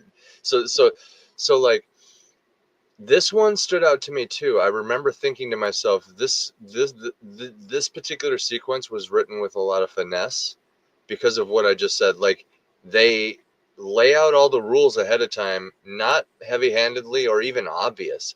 In fact, I didn't even pick up on it until they were kind of about to go in, because there's like a last minute, moment where they kind of all look at each other like, and there's this unspoken moment where they all know, hey, one of us is probably gonna get hit. Well, the characters, the Jewish character says, "I have a bad feeling about this. I have a sixth sense." There you go. Yeah. And the captain is doing what he absolutely believes is the right thing to do. And actually, on paper, it is the right thing to do. It is, yeah. From it. And so he's like, but you don't know, you don't like that. You don't know what you don't know. that's And right. so what is the right situation, like right choice most of the time, maybe in one case is not going to be. And like you can only do, it's like it's a roll of the dice either way. So you It's fall, like it's like think of trench warfare. You have 50 men stand up to charge across the field Yeah. filled with machine gun fire. What choices are you making then? You're just running and hoping you don't get shot. And Yeah. there's that like even in paintball it simulates it, but obviously you're not going to die if you get shot. And if you're not afraid of pain, then there's no risk. So you're not afraid. But I'm like, I couldn't act this way on a battlefield. There's no way. I just couldn't. And forgive me, I have to step away for just a minute. I'll be right back. And really quick, Snow, before I let you continue here, I don't want to interrupt you again. Basically, that establishing those rules very smoothly right before you kind of pull the trigger on the big one of the big scenes, right? Taking a pillbox. That's a very, very cool like setting for like a World War II movie too. You know what I mean? You establish all that, so it's like, okay, we know somebody's about to get hit at least. Now there's stakes established, there's tension that is building up throughout the scene, because the other side of this coin is they purposely don't show any of the good guys like specifically getting hit, because like we're not supposed to know until after the battle, basically, when there's the reveal that the guy's hit pretty bad actually, so I thought that was just some good writing. Lay out the rules. It's masterful, like I said, from a storytelling viewpoint, because they set up the characters, they make us love them on the way in. We all know there's going to be a sacrifice made, because he does foreshadow it. He says, the character says, I have a bad feeling about this. I have a sixth sense. There's something bad's going to happen. And he's right. But the captain does what he does because he's falling back on training. He knows you cannot walk away from that dangerous a position. There's times when you do pass it by. There is a choice to be made. He makes the choice as a captain that he does not want somebody else to pay the price. And he believes that they're going to be able to take it. So he goes in there, he does his very best, and Wade's shot. Wade's going to die. And Wade does. Yep. And it's not revealed until after. Very masterful, because then the whole time you're like, who's it going to be? Yeah. Right. And we have the German prisoner, and now we have this. There's two things that are taking place here. First of all, we have the part where a man makes a choice and it turns out badly, or something bad happens. And we say, how do we reconcile this? Hank's handling of the captain's agony afterwards is so real, because he makes the choice and he has to deal with it, and he has to deal with it effectively and quickly. He has prisoner of war out there that he's going to have to deal with, and he's ready to kill him, because not only did he kill one of his people, but he destroyed that plan that he had, his own self-confidence of saying, I'm going to make this decision and now you're dead. That's terrifying. It's horrifying. There's nothing you can do to make it better. All you can do is weep quickly, get over it, move forward to the next objective. And what does he decide to do? He has to choose between whether or not he's going to kill the prisoner or let him go. And they're setting us up. They're setting us up again. What seems to be the right thing. And actually, this is echoed to a certain extent later on in Fallout 3, when we have the ghouls in the tower wanting to come in and set up. And you do what you think is the right thing and the compassionate thing, and you end up with absolute carnage as place. The story, and that of course, that comes after this movie by several years. So we have that same kind of dichotomy. Upham is advocating to, he's translating, he's making connections with this guy. He actually does make a connection, and Hanks decides to not kill him. And because he doesn't kill him, this has repercussions later in the movie. Yep. And my father, when he was talking about war, how you have to make decisions based on the same reason Hank says, I'm going to take out pillbox. That soldier is part of that pillbox. He's part of that group. You have to move again. Hi, Jarrod. How are you doing? Hail, Lady Snow. How are you? Hey, it's been forever since I've been on a screen with you. How are you doing? I'm great. It's good to see you. It is absolutely fantastic. You're such a famous movie man. Okay, we're actually talking about. Have you watched Saving Private Ryan? Oh yeah, many times. Okay, yeah. So and you know we're on the scene where they take the pillbox and Wade dies. That whole setup of setting the characters in there, making us love them. He's heard me say it so many times. I love this part though because they make us love Upham. They make us love Wade and the others and see their dynamic as they're going back and forth. And then we lose them. And it takes us forward from taking the pillbox and why it's important to do this strategically to whether or not you let the prisoner go or kill him. Because there is a strategic point for that. And I want y'all to cover that for just a second. I will be right back. Yeah, I was telling her, Jarrod, that I thought it was brilliant how Spielberg established the rules of this upcoming scene, the big scene, taking the pillbox. Basically laid it all out. Hey, a character's about to get shot. Somebody's probably going to die, but I'm not telling you who it's going to be. The character even says, I have a bad feeling about this. The scene unfolds. You literally don't see any of the good guys get hit or anything, and that just makes subtext tension building throughout the entire like action scene. And then it's almost like, okay, that's over with, and it's like the dust settles, and then you're like, wait, who got shot? You know what I mean? Yeah. And it's like a big reveal, actually. Instead of, he could have just ran into that scene and then just had that happen. But no, he thought about it. You know what I mean? So I was telling him. Well, I mean, that was back when we had peak Spielberg. Yeah. And yeah, as much as I dislike his current library or his like most recent library, like you cannot deny that man is maybe the greatest to ever sit behind the camera. Oh yeah, he's just so freaking good, dude. He's man, he was up there. It's undeniable. Yeah. Yep.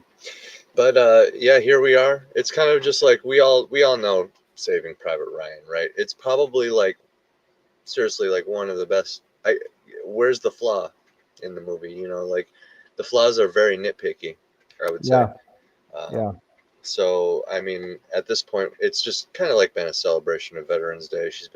We've been talking about the movie. She also shared a little bit of stories of from her family. So I don't think you can fault the film on story. Oh no. At all. Like story at all, directing at all, acting at all. There may be some cinematography choices like the people that you could nitpick about if you were a dick, but maybe. like it's the overall the movie is good enough. It's good enough that I think being critical of it kind of would make you a jerk. Well, right. Like I'm sitting here like thinking about it, and it's like, no, it all pretty much holds up. There's nothing you'd really cut. There's arguments to be made. Like the only thing, like what, maybe some dialogue, like the Matt Damon monologue, but that's like a whole bunch of characterization going on there for Private Ryan himself. Hey, sorry guys, real quick, we gotta address some heresy in the comments. Oh, get it. On the count of three, say heresy. 1, 2, 3. Heresy. Yes. There we go. He still made the worst family movie ever, E.T. How dare you, Bill? Brother, get the flamer. This is verging on Justin hating Rocky. What the hell do you mean worst family movie ever? Hey, that's a sign of age, man. That's a sign of age. Yeah. We'll have to cover E.T. If I could send a slap through the electronic wiring of the internet, I go like this. Just enough to let you know. Not enough to hurt you. Anyway, welcome back, Ari Snow. Yes. I appreciate that. I'm sorry. I had no idea. No, I go ahead. Read stuff for me. Also, whatchamacallit, there we go. Thank you, Herman. Thank you. Also, Spielberg, if someone says he's the best director in history, I don't know if it's true for certain, but I'm not going to argue it. No, me neither. I can't think of someone who brings together so many elements. Like his worst movie is better than some directors' like best movies. Yeah. Yeah, It's there's like you could argue Hook is his worst film, and I adore that movie. Yeah. I don't know. I've heard West Side Story was a complete train wreck. So Let's find out the internet consensus. What's his worst movie? Anybody have any guesses? You thought West Side Story? You thought Hook? What do you think, RH? What do you think Spielberg's worst movie? I really haven't seen one that I thought it was horrible. Of course, I said the ones I saw I was going to like anyway, so it's really hard for me. I'd have to go with maybe with Hook just because it was a little bit, the take was sort of different, but I think honestly that it was still a great movie. Yeah, I think there's some sophisticated storytelling going on there, despite kind of the silly tone in some instances. yeah.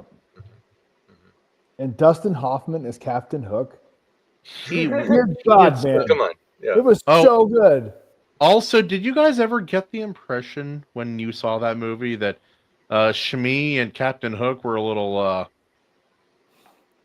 non-normative in their sexual preferences? Because privately, both those actors decided to play with that as the undertone. Okay. They decided privately that was going to be what they were depicting. And looking back, I'm like, sneaky. I see it. I need to watch it. I need to go back and watch it again. Oh yeah, they decided it wasn't actually real. Yeah, you're right. Hey, real quick, and I apologize if you guys have already talked about this, but Lady Snow, how is your husband? My husband is actually doing very well. Yet, Okay. he had a heart attack about 3 weeks ago. Yeah. So right in front of my house, and actually had a full right coronary artery blockage. Should have died. Jeez. In fact, he went out on a fire today. He did not fight the fire by hand like he usually does, but he did perform IC and act as chief, and even drove the truck around a little bit. And when with truck, we're talking about massive, like a a real truck. Snow, I know you weren't going to say this, but I was hoping after you said he didn't fight it with his hands that you were going to say he fought it with his mind. No, just like Nikola Tesla, the fire. Like that would actually one of our fire marshals out here actually had a fire break out across the street from his house, and we were rushing there on scene, and he stared at it till it went out. And I don't the fire marshal Larry did that. So that's our one guy that has that claim to fame. So we haven't stared at fires and had him gone out, but he's done everything else. So, and that's after his wreck. Yeah, and he's not a spring chicken anymore, man. Besides, between this and other accidents, like he's had stuff like since I've known you, which hasn't been that long. And so God said, he's going to stick around. He was ejected 30 for people that don't know. He was ejected 30 from a fire truck. Unbelievable. Between 4 and 7 times, rolled, got ejected, hit the ground. Son actually crawled out without a scratch. And went rolled over and saved his life. And Chief had 28 broken bones, should have had massive brain damage. He did not. And a broken spine. So you're saying he has the extended comprehensive warranty? He had extended comprehensive warranty, and it was Jesus Christ that saved him because breathing on the helicopter. And I helped load my husband onto that helicopter, by the way. Wow. Yeah. Right. So trauma sort of shows up. I think it's one of the reasons I appreciate this movie so much is because after you've worked traumas, it's different from a first responder, ENT perspective, firefighter perspective. But when you've worked traumas, you understand that part of your soul that stays gone with it. It stays with you. And just like you guys, you recognize that weight of what happened to him. And then to see somebody have a heart attack in front of you, firefighters have a tendency to do some crazy stuff. And in fact, 50% of all line of duty deaths are firefighters having heart attacks. I believe that because they're all suited up if they're fighting a fire, and they're just, what are you going to do? He had 3 big fires that day that were grass fires that he actually, not that day, but that week. he'd gone out and he'd worked them all in one day, and he had just been feeling bad ever since. It was just, he did exactly what a lot of firefighters do, which is push and push and push till you get to the breaking point. Fortunately, he was healthy and his body was in good shape. Even the wreck, he's had a wreck, dude. But he's back on the scene. And that's just, when we talk about that part of it compared to this story, there's some people that they thought, and it's like it's just all over all at once. And then you have people that go all the way through the war, like my dad. How did this man live? And some people just, that's their story. Yep, some God chooses to preserve certain people, whether in war, firefighting, or just life, like my dad's best friend. I'm gonna call him Carrie, that's not his name. But he has been like declared medically dead 4 or 5 times. What? And he's been and he's writing, like, he wants to write a book or have someone ghostwrite it for him.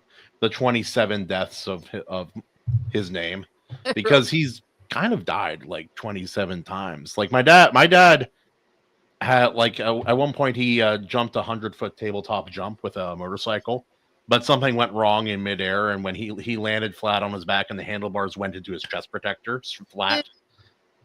And so my dad took him to the hospital, a group death in Auburn. Shout out to the worst hospital in the U.S.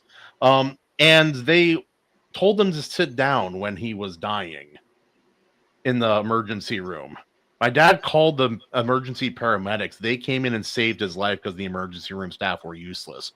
My dad got on top of his chest and started slapping him as hard as he could to keep him awake, because he was like, his heart was about to stop, like right there in the room. Dude. Unbelievable. But yeah, no, between that, the car accidents and the broken spine and then the broken neck a different time, some people, God just like, no, you're not dying. That's not you. Well, and that's the thing that makes it so hard for us. And we talk about this. One of the, when I chose Saving Private Ryan, I did it because there is that split. The ones that live and the ones that die. The ones that get to go home and the ones that don't. And it doesn't seem to make any sense. It's not about worth. And some people misconstrue that. It's not. God doesn't necessarily love them better. I know a lot of soldiers who came back. Like, there's two different kinds of categories of soldiers who come back from a foreign war that I've come to recognize. One, extremely competent, unbelievable person in many aspects, if not all aspects of their life. Mm-hmm. And they come back and they are just a man in charge of their entire world when they come back. And then there are those who just wish they had died overseas. It's tough. And I've got a lot of my friends that are veterans, because we live in a rural community. Probably say 40% of our people out here are veterans. And so we have a lot of friends and veterans that the ones that do come back, there is a burden there. And in fact, it's echoed in the end of this movie, and we'll talk about it then, about the need to make it worth it. Yeah. Earn it. Because you are that one that came home. And the same thing happens with first responders when we go through stuff like what she went through. We've known people that and they were done. It's not that we prayed better. It's not because God loved us more. That's David. And so that's what we were given. And the same thing with Saving Private Ryan. That's Ryan's story. They decide that they are going to save this man. And the truth is, we don't know if he's going to live or not. There's a point where we're not sure if he makes it. Yeah. And so as they're going through this part where we have the German soldier, and they let him go, and they let him walk away from the scene, and he decides to let him go. It seems like such an act of compassion, and yet in the back of our minds, we have that nagging feeling that this could be more, because anybody who's ever dealt with war knows that you are turning out a soldier. And he says it. He may come back and hurt us. And it's possible. It's not only possible. History says it's likely. Yes. I had a very good friend of mine worked for me for a while. He had to shoot somebody he never would have wanted to shoot. Yeah. And during a nighttime operation, he had orders, and it was that or risk the entire squad, and so he did what he had to do, and he never recovered. Never. Because there's no good answer. There is no good ending to it. There is no way to make it better. All you can do is do what you believe is the right thing at the time, and you have to do it according to the training that you've been given and what you've been taught. One of the most important things we learn from this movie is training. You fall back on training. The reason the captain is able to do what he does, he has that broken down crying Jag scene. And yes, he has a hand that trembles because that's that subconscious, that tremor that shows up when he thinks about what he's having to do.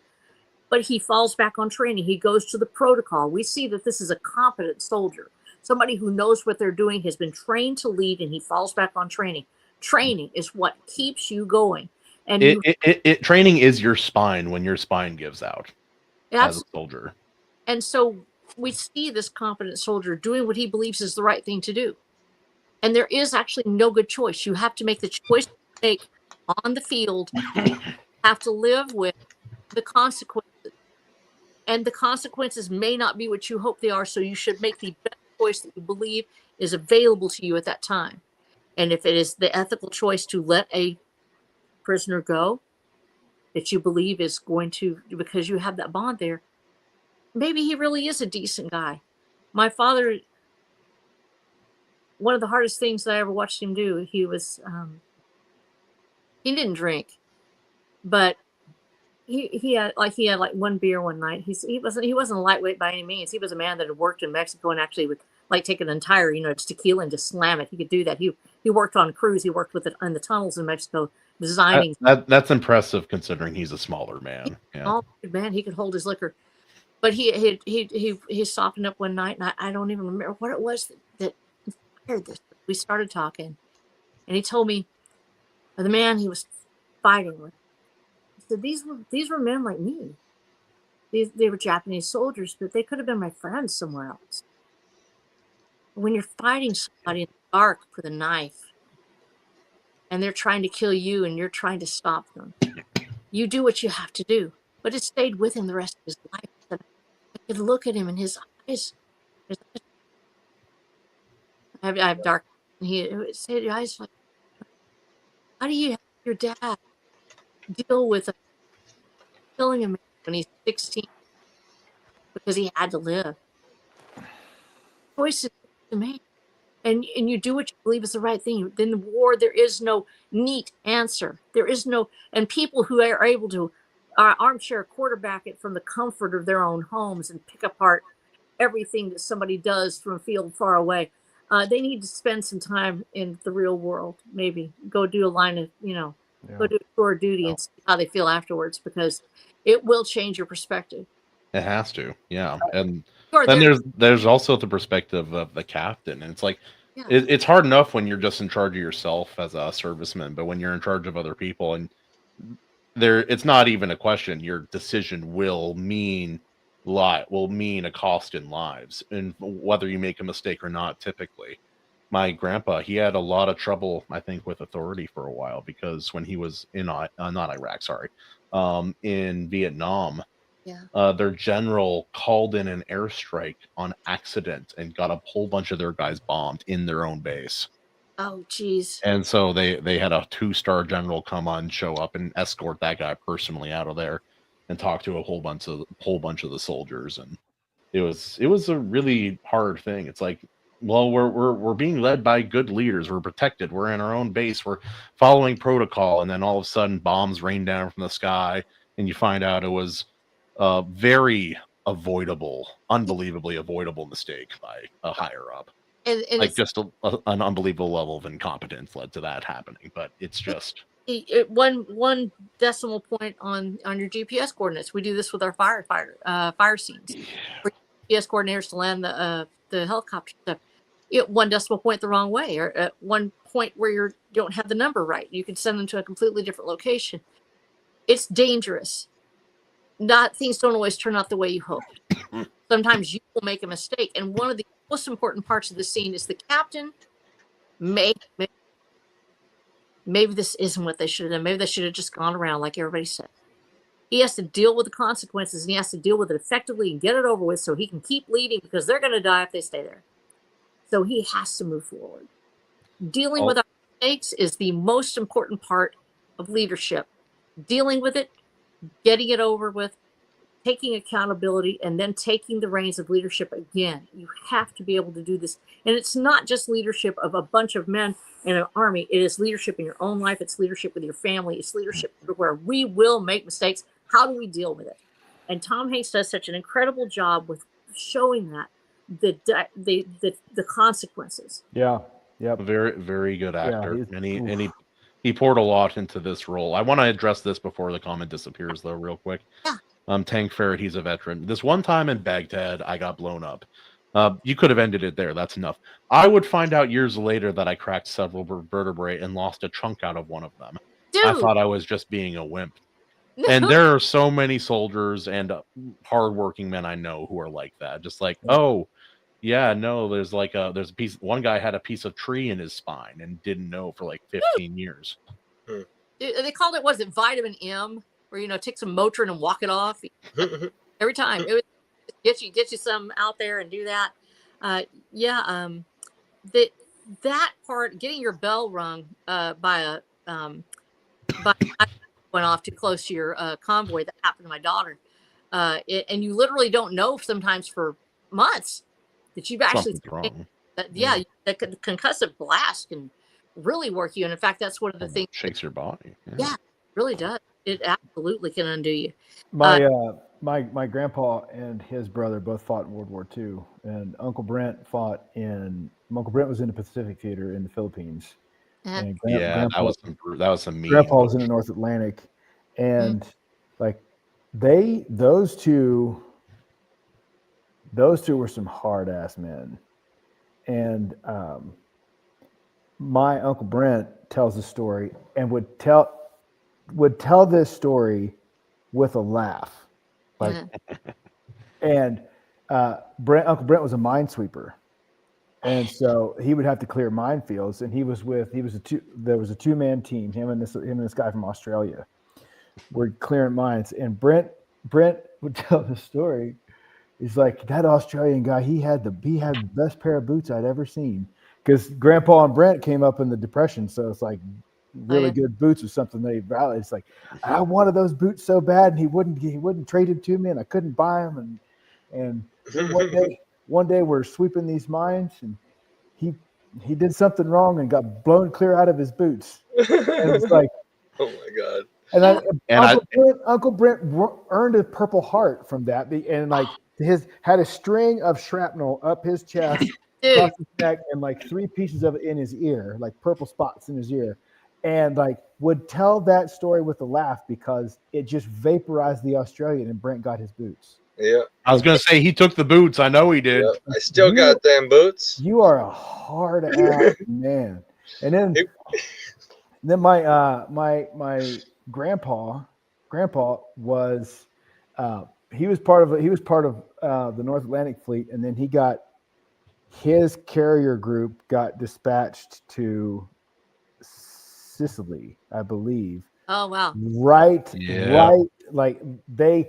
As Mussolini was falling, the day after Mussolini died, they were in port in Sicily and standing guard, and he and this other guy were standing guard at the pier, and these Italian guys come running toward the dock, where they're standing guard. And Grandpa's he's like, I don't know what we was gonna have to do. I was gonna shoot shit out of them though. And so they pull up on him, and then the Italian's like, Amici, Americano.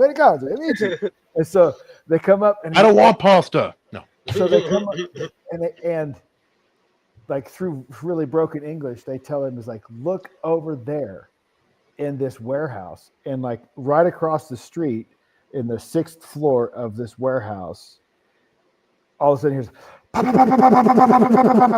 and all of these flashes, and it's they were executing part of Mussolini's cabinet in that building right there. Yeah. Oh shoot! And Grandpa would tell these stories like this, laughing. It's military humor. For me, I've worked with a lot of military guys, and I've also worked construction. Believe me, there are no off limit jokes. No, with the right group of guys, there are no off limit jokes. So much so that with one group in particular, about a couple of younger guys, I'm like, guys, we have to look around, make sure the customer and neighbors aren't out when we start joking. So calm down a bit. It's that part with first responders that are very dark sense of humor about it. You know, trying to make light of it, you know, make fun. Crisis. There's still somebody's going to be, you know, cracking a joke somewhere. And going through that with Chief, my dad, I know that when he was talking about, you know, funny things that happened in the wars, things that were strange, you know, he often talked, you know, the first time that he was actually in battle, he was actually out of Anchorage. And my father, of course, I said at this time, he's a very young man, and I sort of missed this part. My dad, World War II vet, because I'm just older than Moses, and my dad was in that age group. I'm going to plug my phone in here for just a second, guys, because it's fixing to try to go down. But so when Dad would tell these stories, he would always try to find something funny to talk about, where there was like a shore leave or something like that, or something funny happening with, you know, it was always about having a party or going somewhere or doing something fun. He was in the Navy, you know, or making the captain mad for some reason.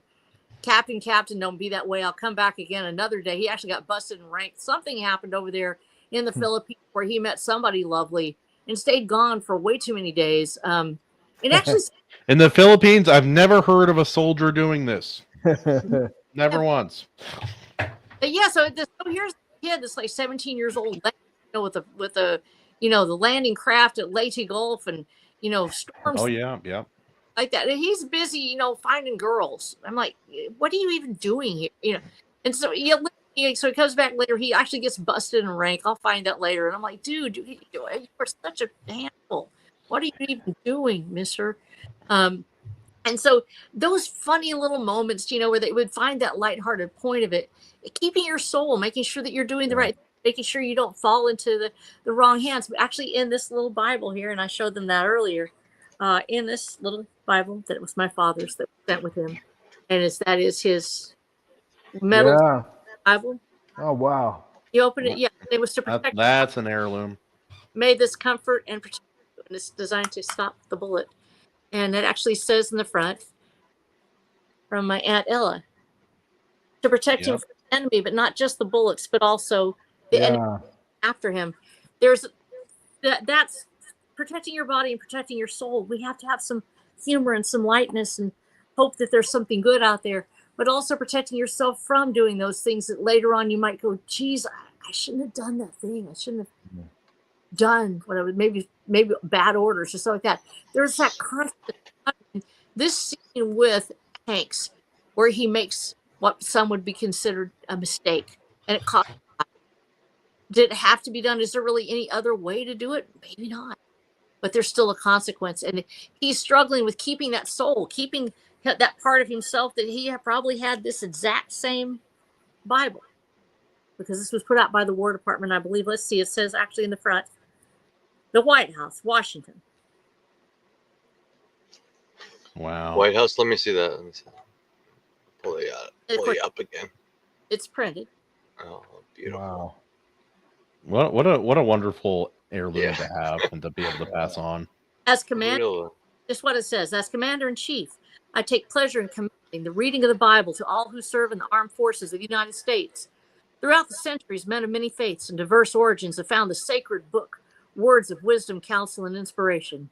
It is a fountain of strength, and now, as always, an aid in attaining the highest aspirations of the human soul. Franklin Delano Roosevelt. They sent this in to the fire because they knew that men were going to be making hard decisions. Their souls, what's important to them is keeping their bodies safe, and it's not easy in a place of war. And as Hanks moves out of this scene, we segue toward the that right where the girl is in the house, or is that before this one? Is that after? I'm trying to think.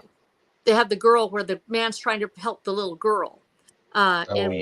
That was earlier with Vin Diesel, I think. Yeah, I think that was before. Yeah. That same thing happens. They're trying to keep hold of their souls. Each there is a soul battle that's taking place to save the child. But when he takes her down, they both become a risk. And the captain's telling him, put her back. And Diesel's trying to keep a hold of his soul. He's trying to save this little girl because she reminds him of his niece. But he makes a decision that's the wrong one. In trying to keep ourselves human, sometimes the machinery of war gets jammed because we're not doing what we're supposed to be doing as soldiers. we're doing what we're supposed to be doing as a human being that normally any other day would have been the right thing. So once again, that weight of which one is the right choice and which one's the wrong one, it happens on the battlefield. And That's my Uncle Joey coming back from in Vietnam. Yeah. He had to do. I don't want to talk about what he did, but he had to do something that for the survival of his team. Yeah. For the survival of his team, he had to do something that he was never able to make peace with and get over until near the end of his life, like within a few months, maybe a year of the end of his life. Yeah. And it was and compounding that on all of the other stuff, because like what I don't even know what his unit did, but whatever the unit he was in, they were like deep in country, and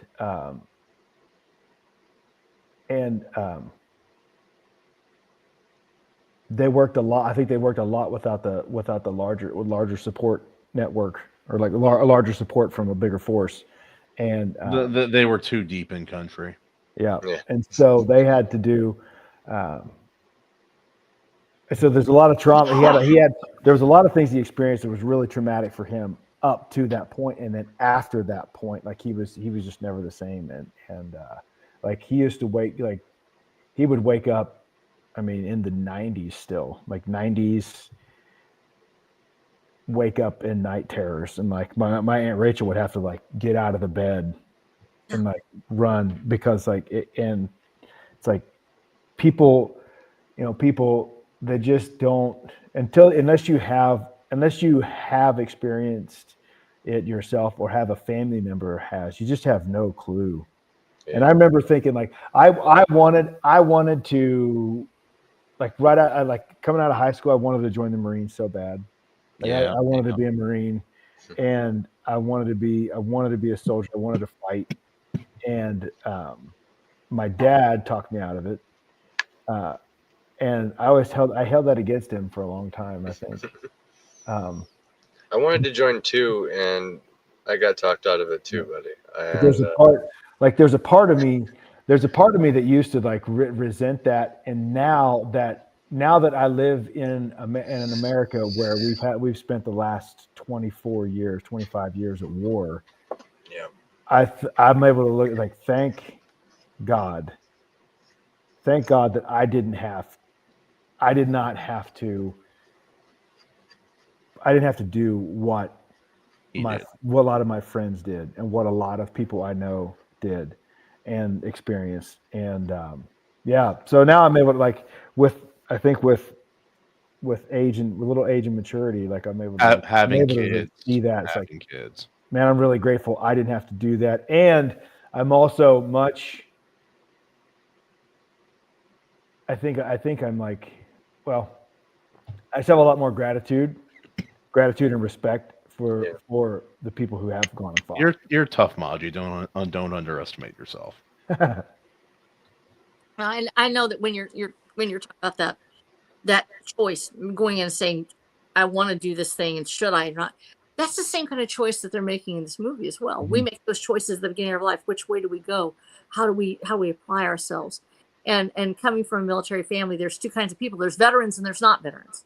Yeah. I'm not a veteran. I'm civilian, and my daughter, having chosen this, and my father was a military. And you talked about I'll start with my dad. You talked about your uncle waking up, and I told the guys before, my father would wake up every night. It literally, hear him crying in his sleep. It would start up, and I would hear him start to wind up.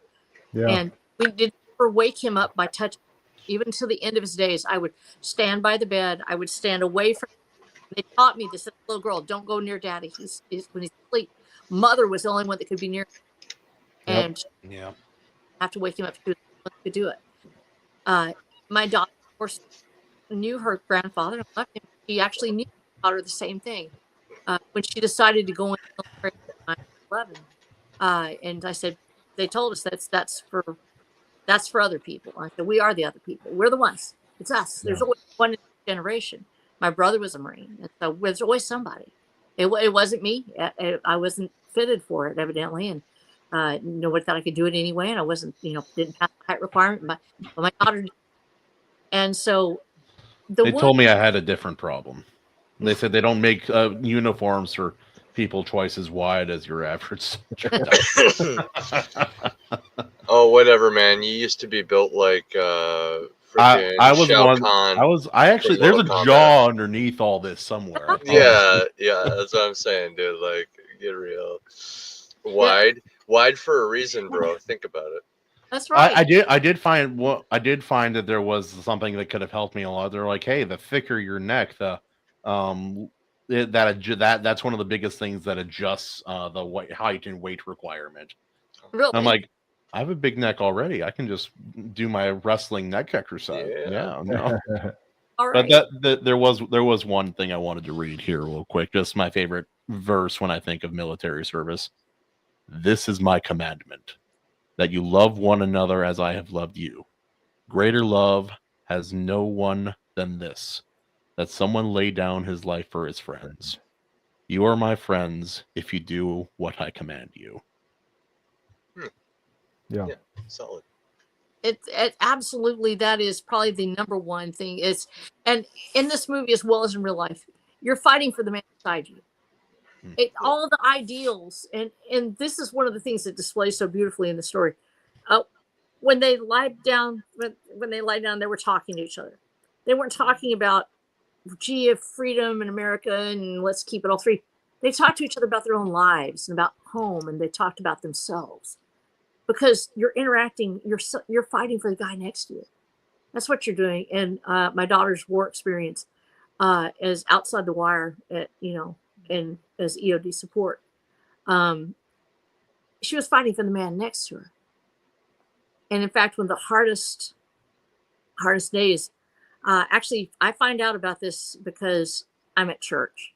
And this is 2006. It's right at the height of the Iraqi war, of Iraqi freedom. And so my ladies suddenly come in and they grab me. They go, we've got to pray now. And I said, what's going on? And they said, I don't know. I just know that Roxanne's in trouble. They started praying. We stayed there for a half hour. Met the oldest ladies in my church, some wonderful, dear people, including Jeanette Masters and Tommy Sims, all got around me and we started praying. We prayed hard. I get a call from my daughter. She'd been at operation. She had just lost one of her gentlemen, one of her unit guys. His name was, I'm going to pull it up here because I want to make sure I get it right. Because I asked her, can I say these names? She said, please do. Master Sergeant Brad Clemens. She was tight with Brad. They all knew each other. They helped each other. She was on that Humvee. She knew how to do the gunner, thing, but they put her in as backup gunner because she was kind of a little bitty gal. She's taller than me, makes me look like a shorty, but she's only 5'4", little blonde. Still average or shorter end for women. Yeah, little slender gal, and they put her in the back seat. She was angry. She was so angry. She called me. She said, they're pulling me out of the unit. I said, why? What's going on? She said, no, they want me to go in for analyst. They had requested her at Camp Victory instead. She was being transferred out of it. Warhorse. Her and another gal, they were wanting to pull them back to analyst duty. She was angry. She kept fighting them about it. She didn't want to go. She wasn't going to go. She almost bucked orders. She was like, I'm not place. These are my men. And of course, you really can't get away with that in the military. They told her. They call that AWOL. AWOL. She had to leave. She had to leave right then. They wanted him out of there. And of course, this is at the height of the war. Everything was just absolutely nuts. And so I'm like, okay, well, we prayed about it. I guess, maybe that you saved them from her wrath, because she's going to do something stupid. About 12 hours later, I get another phone call. And she says, you're not going to believe this, but the men in my unit, she had just transferred to Victory, just made it there. And they called her to say, we have to tell you because we're freaking out, but the mortar landed right in her seat that morning. There was nobody in it because she was gone. Oh, wow. Blew it right off the back of there. A lot of stories like that. Yeah. Yeah.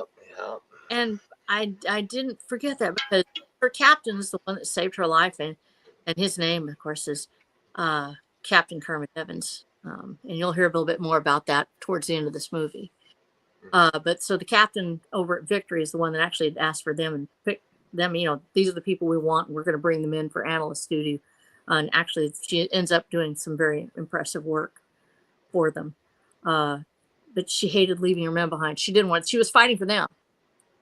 She just lost one of her unit, and she didn't want to leave anybody else behind because he had been killed with an IED, and so she wasn't. She wasn't, because a split-second decision on the part from a man in Camp Victory saves my daughter's life, and she's not dead because she was there that day. Well, God is good. And it's, but yeah, that I remember how angry she was. And you fight for the man beside you. Yeah. You fight. You know, A buddy of mine back in Ohio, he just, like, his enlistment was over before the war was over, and he came back home, and he would talk about it often. He was a Marine in the 3-4, Mhm. and he'd say it's like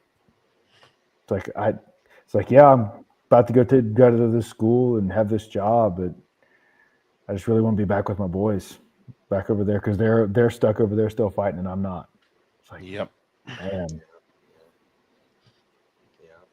And there's stories of some soldiers who were attacked and hurt in the front lines, and they're being carried back, and that, like, for medical attention, and they're just like, nope, going back in, like, escape and make their way back to the front. I think Sergeant York did that once, if I'm not mistaken. But there are many, many, many such cases where that happened. Mm-hmm. And yeah, no, like even other decisions. Like there was this a friend of mine. He was in the Rangers, and they were being deployed over there, I think in Afghanistan at this point. And they were going to be dropped off for a night operation by helicopter, and they weren't quite to the drop off point yet. And there's no warning, there's no indication on the instruments or intel that came in that warned them of anything. But the pilot told them, "Hey, get out right now."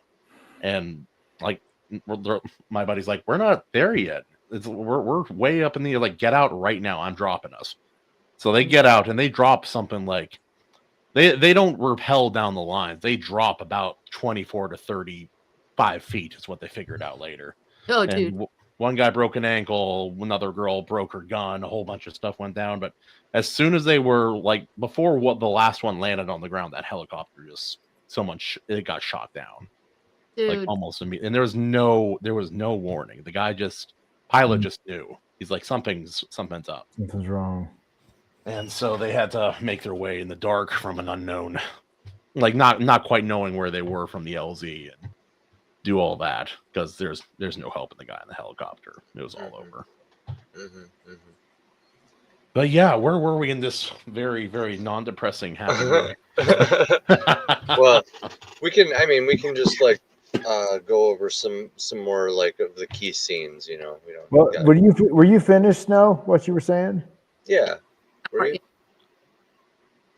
Definitely. I think that as we're moving from this scene now, we go from this scene, if I'm not mistaken, we go from this scene to where they're actually going to the Ranger unit to try to find him. Is that right? We segue to that point. Is that correct? Am I missing anything? So yeah, because we haven't even found him yet. Yeah, it's where they meet Ted Danson. Well, like when they do find him, though, we could just go there, like to that point. Like when they find him, I love how it's so casual, and I don't know if you guys were. I actually ended up watching it a second time because I realized I had it purchased on my wife's YouTube account, and so I just tossed it on again while I was editing my comic last night, and I noticed specifically at that scene, there's 3 soldiers. You know, they come upon 3 soldiers there, and the camera is like, and then it goes back to the middle one because that's Ryan, and so they're like, it's like, what's your name? This is his name. Sergeant Ryan, 3rd guy, and then it goes back to Ryan, and I'm just like, that's like exactly what our thoughts are doing. Like, wait, what did he say? And then it goes back to that, and like the camera's doing it's so quick. And again, Spielberg his direction behind, like, of how the camera moves and the composition of scenes is maybe the best in the business. Period. Like there's every camera is do not do it. Like, no shot is ordinary. Even his normal shots are not normal when you really break him down and look at them. Yeah. Like, he even did a pan zoom in like this weird version of a pan zoom in E.T. for no reason. It looked really good, but there's no reason for it. And anyone else would have just been like, and here's the establishing shot of what it looks like, what town looks like. Very good. All right, moving on.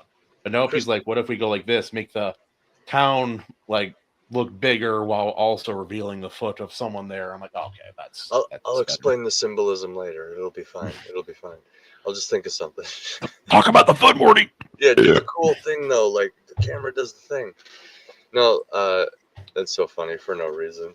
Jarrod, did you do anything quote for no reason in your little movie? Like, did you just, I want to do this camera thing just cause I like it? No. No, yeah, but Spielberg, I totally feel like it's plausible he would be able to do that. Like, I'm just gonna do this. When you're Spielberg, you can do whatever you want. Yeah, I was waiting for a shot like that in your first movie, Jarrod. Is like a camera out of the horse's mouth, like zoom back out of the horse's throat or something. Just because, just for fun. Just because. Yeah. Oh, dude! One of the films we were up against at this film at a film festival. I'm sitting there watching it, and it was like they took every cinematography, every kind of cinematography cliche, and stuck it in one film. That's like a lot. It was like they took every kind of odd thing that Guy Ritchie ever did, and every odd thing that Zack Snyder ever did, and every odd thing that Nolan ever did. Yeah. No, not Nolan. They weren't good enough. They weren't competent enough to pull it off. Who's the other director? Edgar Wright, maybe? No.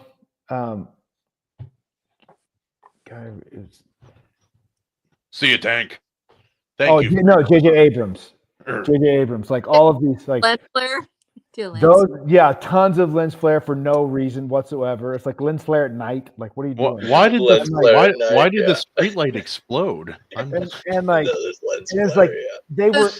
It was like it would just show up out of nowhere.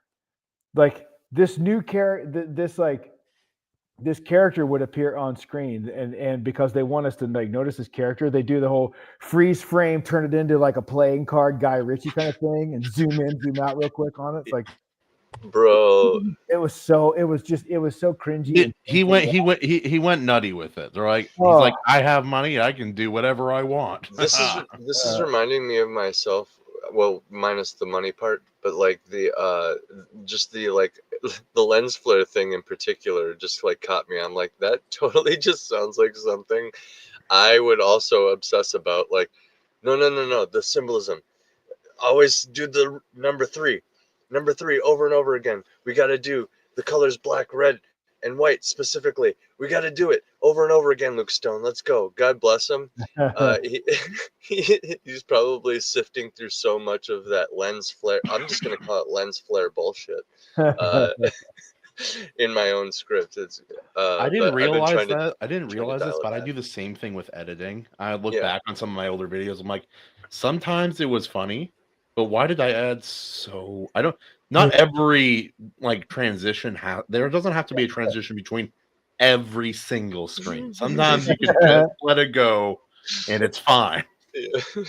It's like, I don't need to have the zoom, pan, camera shake, and sound effect every time, maybe. But yeah. I overdo the camera shake too, but that's neither here nor there. No, AC, I know your editing like version of this mistake.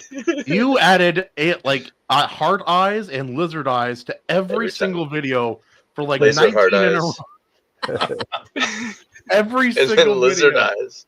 The reptilian eyes. I gotta do you gotta have. It's the unique thing about our videos, man. You don't understand. We could have lizard eyes in every video. R.H. Snow does not need lizard eyes. It's so great though, and it's the Please don't give guests. Lady Snow lizard eyes. I know. That is a great quote. This reminds me of myself, minus the I've money. dialed it back. Yeah, and that it does minus the money for sure. Good quote animation. Yeah, but yeah, that reveal's pretty good, and Matt Damon's acting is pretty solid. He has his monologue pretty shortly after they find him too, where he just Matt goes on. Damon. Sorry, goes on about that's the only one. back home, in a nostalgic way. Also, the fact that he doesn't want to that's what we were talking about too. Like he doesn't want to leave. Yeah. Like they went on this mission, but no one ever considered that they'd get there, and he'd be like, "Nah, I don't want to go." Well, absolutely, and that takes that part we're talking about. He's lost all three of his brothers. In fact, there's actually a brilliant scene earlier in this where they have the guy that they think is Private Ryan, and they tell him, yeah, they find a different Private Ryan. It's not. Yeah. Good shit. Good stuff. That change between his little brothers dead, all of his little brothers dead, and that feeling, I've got to go back home because he's taking care of somebody. Mm-hmm. The opposite reaction. These are Matt's older brothers. They're all his older brothers, if I'm not mistaken. None of them are younger. Yeah, Matt Damon. Yeah, he's the youngest. He's the baby. But he is looking up to them. They are past. He's trying to keep the legacy up. And so instead of going home to save someone, he's trying to be here to save that legacy of being with the brothers that he has, which now he says, these are my brothers. These are all I've got left. And so he's wanting to stay. And part of that is the hero culture, the idea that we are not going to abandon our post. And in fact, the only way he's able to be convinced is because he brings extra men into a doomed mission by bringing in to help them, to help save the people that are in his unit, the hope that they will be able to complete this mission and maybe have some of them go home too. Yeah. So wait, am I remembering that scene right when they found the first Private Ryan, the wrong one? He's like, I have brothers. It's like, Hawkeye. Yeah. Well, no, I have, I says my brothers, they're still in grammar school. Yeah. Wait, that's not right. What? They died in service. He was expecting a car accident or something. Yeah. Something terrible. So there's such a different reaction to having younger brothers die, something happening to children at home as opposed to happening to grown men on the battlefield. And so even this morning, the one of the things they do for us is that the captain isn't comforting Damon, even though they're wanting to say, help Ryan. It's his brothers that come up to him and talk to him afterwards. We see them in the background. We're still focused on Hanks, but behind him, they are the ones that are coming to his aid. They are the ones that are talking to him and he's served with. And so they are the ones that are helping him even as he helps them. And that's that part where they're now having to make decisions about the fact that there is another man here who is wanting to do the right things again, wanting to help the people that he's with. And how do you make the right decisions about it? You've had all this carnage. You've had people in your unit die. And as they say, we had 2 people die coming to get you. That's a waste if you don't do it. Well, I can't leave these men here. It's about your brothers. It's about who you're fighting next to. And when I say daughter was in there, but it's a brotherhood. I say brotherhood of fire. I'm a woman in a fire service. I still call it the brotherhood of fire. There is a connection there that is different. There's also an element of let the dead bury the dead. The brother, sad but true. Like one perspective, like the brothers are dead. Yeah. Like him leaving does not change that. Yeah. And some might say they're watching right now. So what are we gonna do, brothers? For him, the only thing leaving would do is like appease his mother, essentially. Well, right. Well, and not only that, we're left with the impression that the mother, she is alone. When we see her, she's not, looking for. There's no indicator of her husband. And this is a storytelling device. Frequently, she is alone in the shot. She's the only bright spot in it. Everything else is dark. It's there's no one moving in the fields. There's not a dog running up. She is alone, and they establish not. So we have that image that if Matt has a reason to go home, Private Ryan has a reason to go home. His mother is alone. Yeah. And And if he dies, the family dies. he does the family. That's what The farm. I was going to say. The government has every incentive to make sure that Ryan goes home. It's actually a good mission. It's actually fair. It's really hard to quantify the men dying in order to rescue Ryan and stuff like that, because you can't really put a cost on a life. But as far as, is this mission important? Yes, because he's the last of his family, and from like an American governmental perspective, you probably don't want a bloodline to die. No. Just saying, you probably want somebody to just go back home and make That's more another of you AC again. quote. You probably don't want a bloodline to die. It's an entire American bloodline. Like, what happens then? Now the whole property just kind of gets defaulted to a bank, and there's an empty farm there instead of like a big old family. That could, and think about it from a governmental perspective. A big old family that could be making big old families of their own, each of them paying taxes, every one of them, all paying beautiful taxes to the American government. So they would probably want that. From that time period, and it's something that we've moved away from. Yeah. Prior to the 1960s, motherhood was considered to be sacred. You didn't insult somebody's mom. Yep. You didn't say something ugly about somebody's mother. And they were not deified, but there was a holiness to it. And this movie captures that. When we see that picture, she's one of the only bright colors in this whole story, is that dress that she's wearing. It's one of the few times you'll see those bright colors, red. She's wearing it. She represents America. And that's what they used to say, as American as mom and apple pie. Yep. And that's what they're... Ooh, symbolism, Snow. Snow, she represents America. And so in this story, we have the motherhood of America, that sacred bond of her with her sons. And they are not just sending home one son to one mother. They are sending home the sons that survive back to America after the war ends. Well, that's amazing. I'm usually the one like force feeding the symbolism.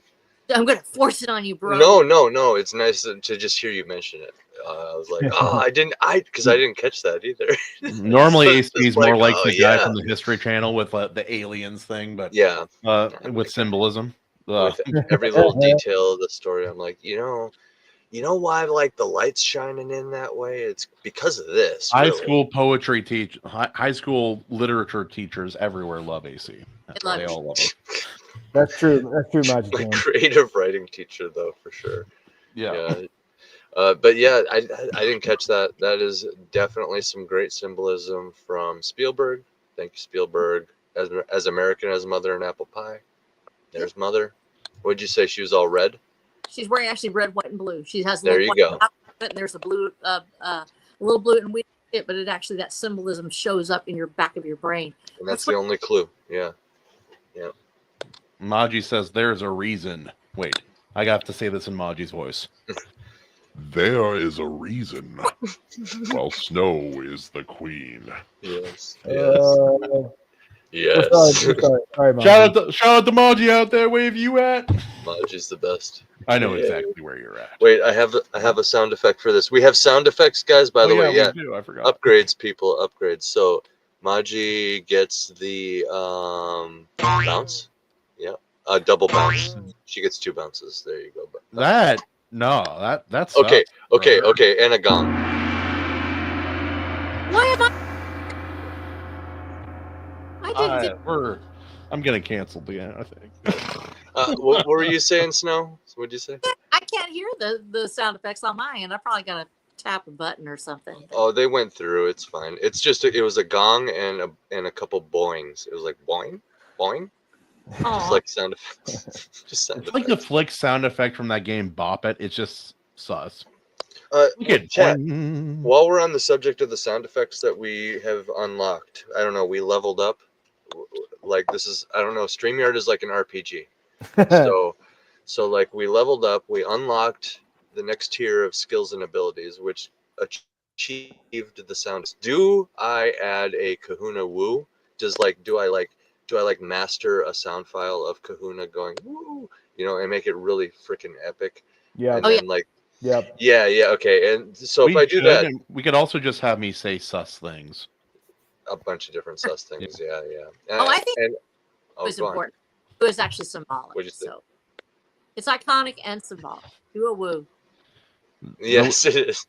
I woo not for me and those who came before, but those who follow. I woo for the future of all mankind. Yes. Yes. Put that. I need to have a heroics wartime speech for the woo. That is But yeah, Did you guys, Chad. did you guys talk about the supporting cast yet? We've Oh, talked about a couple of Yeah. things. There's so many people. we So- kind of broadly just mentioned, hey, it's star-studded. It's stacked, dude. It's It's packed, stacked. yeah. There's so many people good. in this movie, and you forget about most of them until you watch it again. You see it all again, you're like, oh shit. Like Tom Sizemore and Giovanni Ribisi right there. Like, holy cow. Those two guys alone.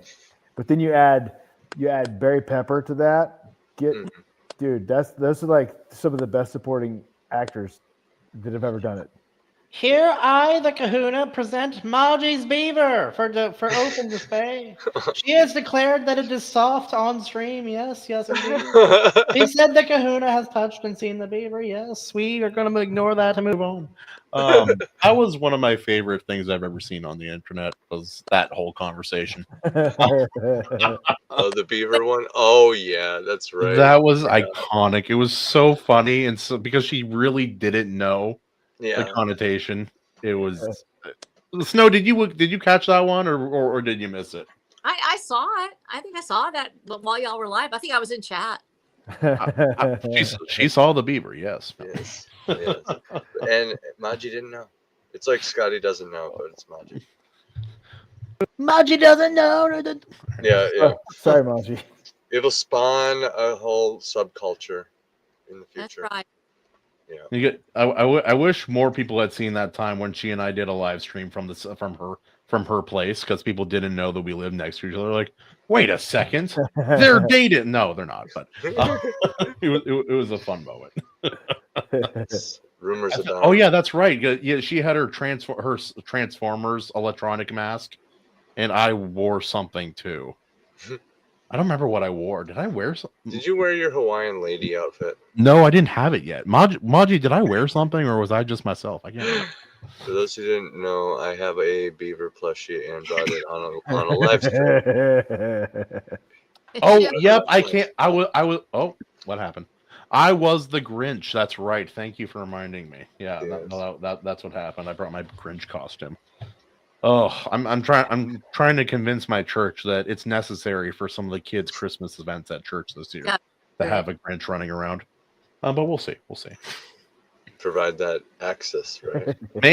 Something about me being a bad influence. I don't know.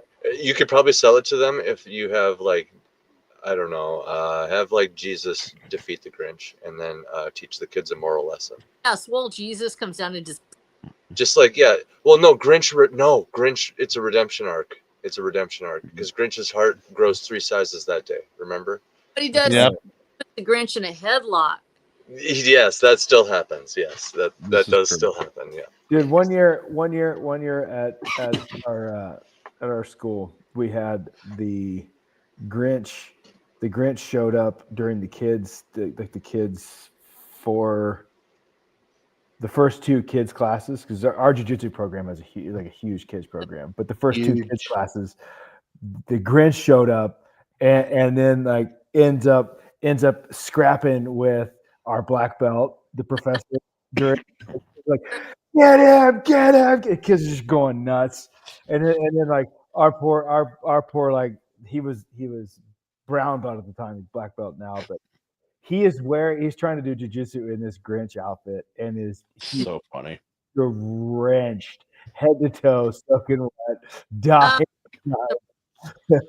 I'd be there just quoting the Jim Carrey. Ha ha! I beat you. Ha, ha. That's what he was doing. That's what it was so good, dude. Oh my goodness, that's It was pretty so- great. and- I and beat then, a like, little girl.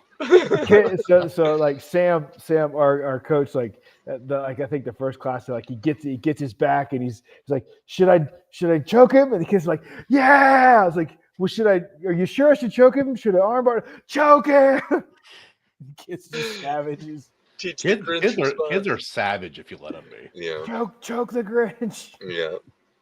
Oh man! And if you ever wonder if kids are savage, have them pretend to, like, if they pretend to hit you, pretend that you're in enormous pain and see how they react. Oh, they love it. Oh yeah, they don't care. They don't give a crap. They'll My little Elric has red Hulk hands. Unfortunately, the green ones were not available, but he has the red Hulk hands, and he was going to the park for maybe 2 days in a row, like, and chasing kids with the Hulk hands. He turned into a monster. I don't know what happened, but yeah, they topple you down, and to them it's just like victory is near, and they just jump on top for the cinematic execution.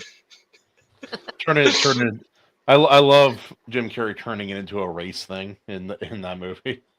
It's because I'm green, isn't it? Yeah, my gosh. I way off topic, but that is my family's Christmas movie. There are many, maybe perhaps better films, but that's our favorite. That's one of ours.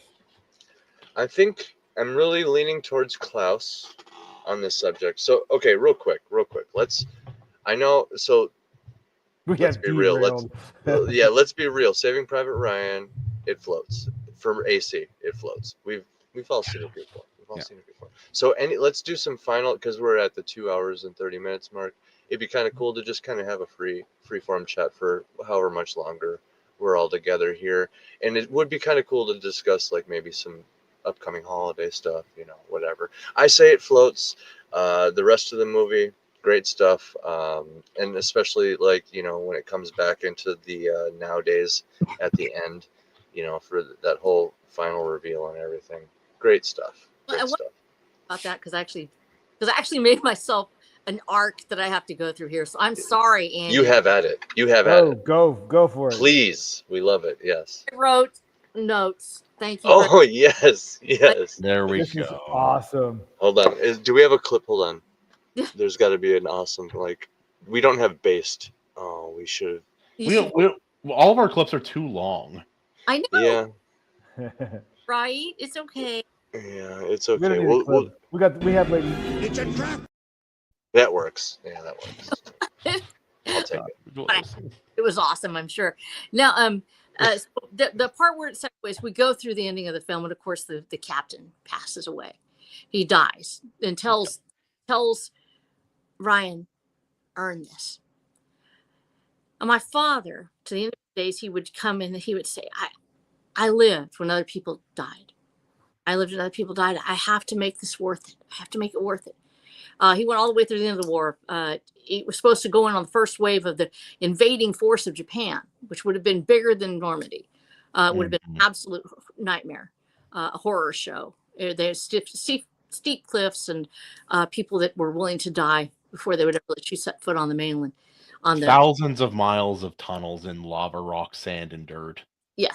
The Pacific Theater is unbelievable. Oh, I read a story about a guy who got shot by a tank twice and survived. Dude. He only died on the third shot. I didn't hear no bell. The first 2 shots sent him airborne. And he still got up and kept like moving before. I didn't hear no bell. Where are they? That way? Okay, give me my gun. It literally would do like that. So my dad said the same thing. So when I'm watching this, I'm like, holy cow, this is so incredible, because I saw my own father's face when he would tell me the stories and then say, I have to make it worth it. Tell me I lived my life right. Mm-hmm. You say this. But so I'm discussing this movie with my daughter today because I wanted to ask her, what can I talk about? Because you don't talk. She had positions that were classified that we can't really talk about here. Mm-hmm. But so I'm talking to her about the movie, and she tells me something I never heard before. And I was discussing the captain and what he said. And she said, I loved my captain. And she starts to talk about him, her sergeant, Keith Ficus. And she wanted these names spoken on the air for a reason. Sergeant Keith Spikus. You can hear all of these, by the way, at Honor the Fallen, which is at military.com now. These names are real people with real faces, and they're very dear to me for a reason. Her sergeant passed away. Keith Fiscus passed away, excuse me. And so she's at Victory now. She left the men behind, and this other man dies. She's the singer now. She didn't go to college to become an opera singer. Instead, she's the one that everybody calls to sing the anthem. The memorial is happening over near Lake Haditha. And this, of course, the war is raging at this time. And she's been called in to go ahead and sing at the memorial. And if you know the Fallen Soldiers Memorial, where you put the rifle in the ground and the boots and the helmet. And her captain was going, Captain Evans. His name is Kermit Evans, by the way. Actually, I guess not Kermit the Frog, but a wonderful man, African-American gentleman, a very godly man. And she was going to go with him to this memorial to mourn this friend, her brother, that died in an IED attack. And at the last moment, he told her, said, no, I need you to stay at Camp Victory. Once again, mad as heck. She's mad. She didn't want to stay there because she wants to go to the memorial, but you have to stay here.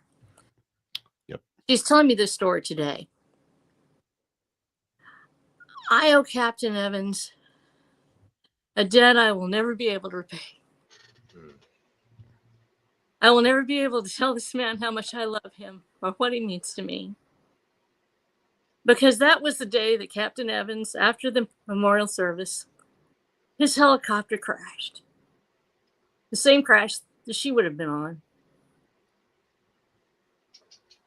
And instead, she sang for Captain Evans' funeral. She lived.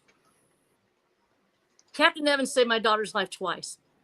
Wow. He brought her to Camp Victory, saved her from the IED and the morgue, and he saved her life when he told her he needed her to stay behind.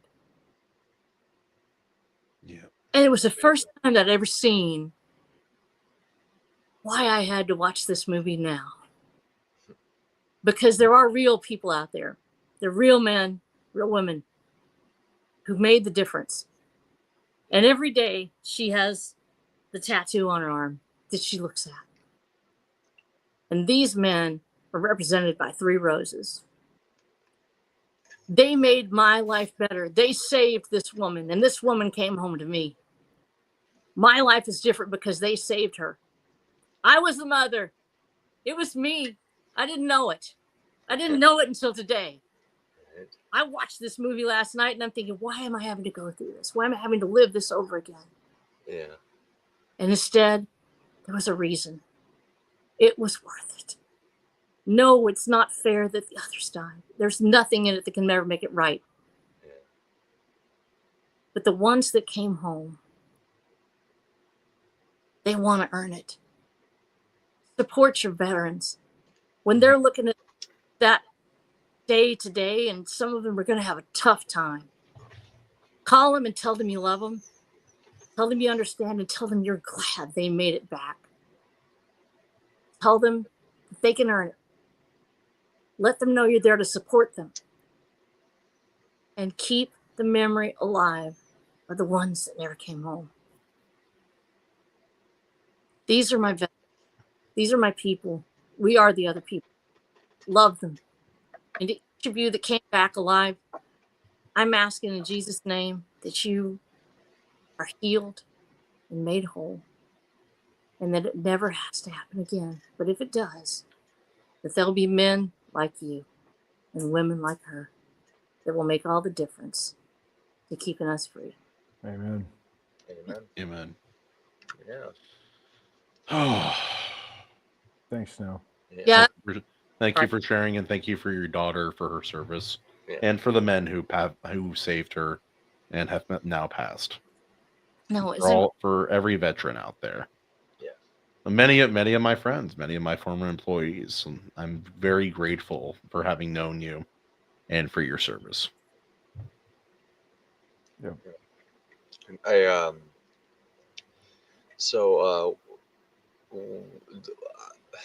one of my artists, Mark Hatherley, he's a veteran.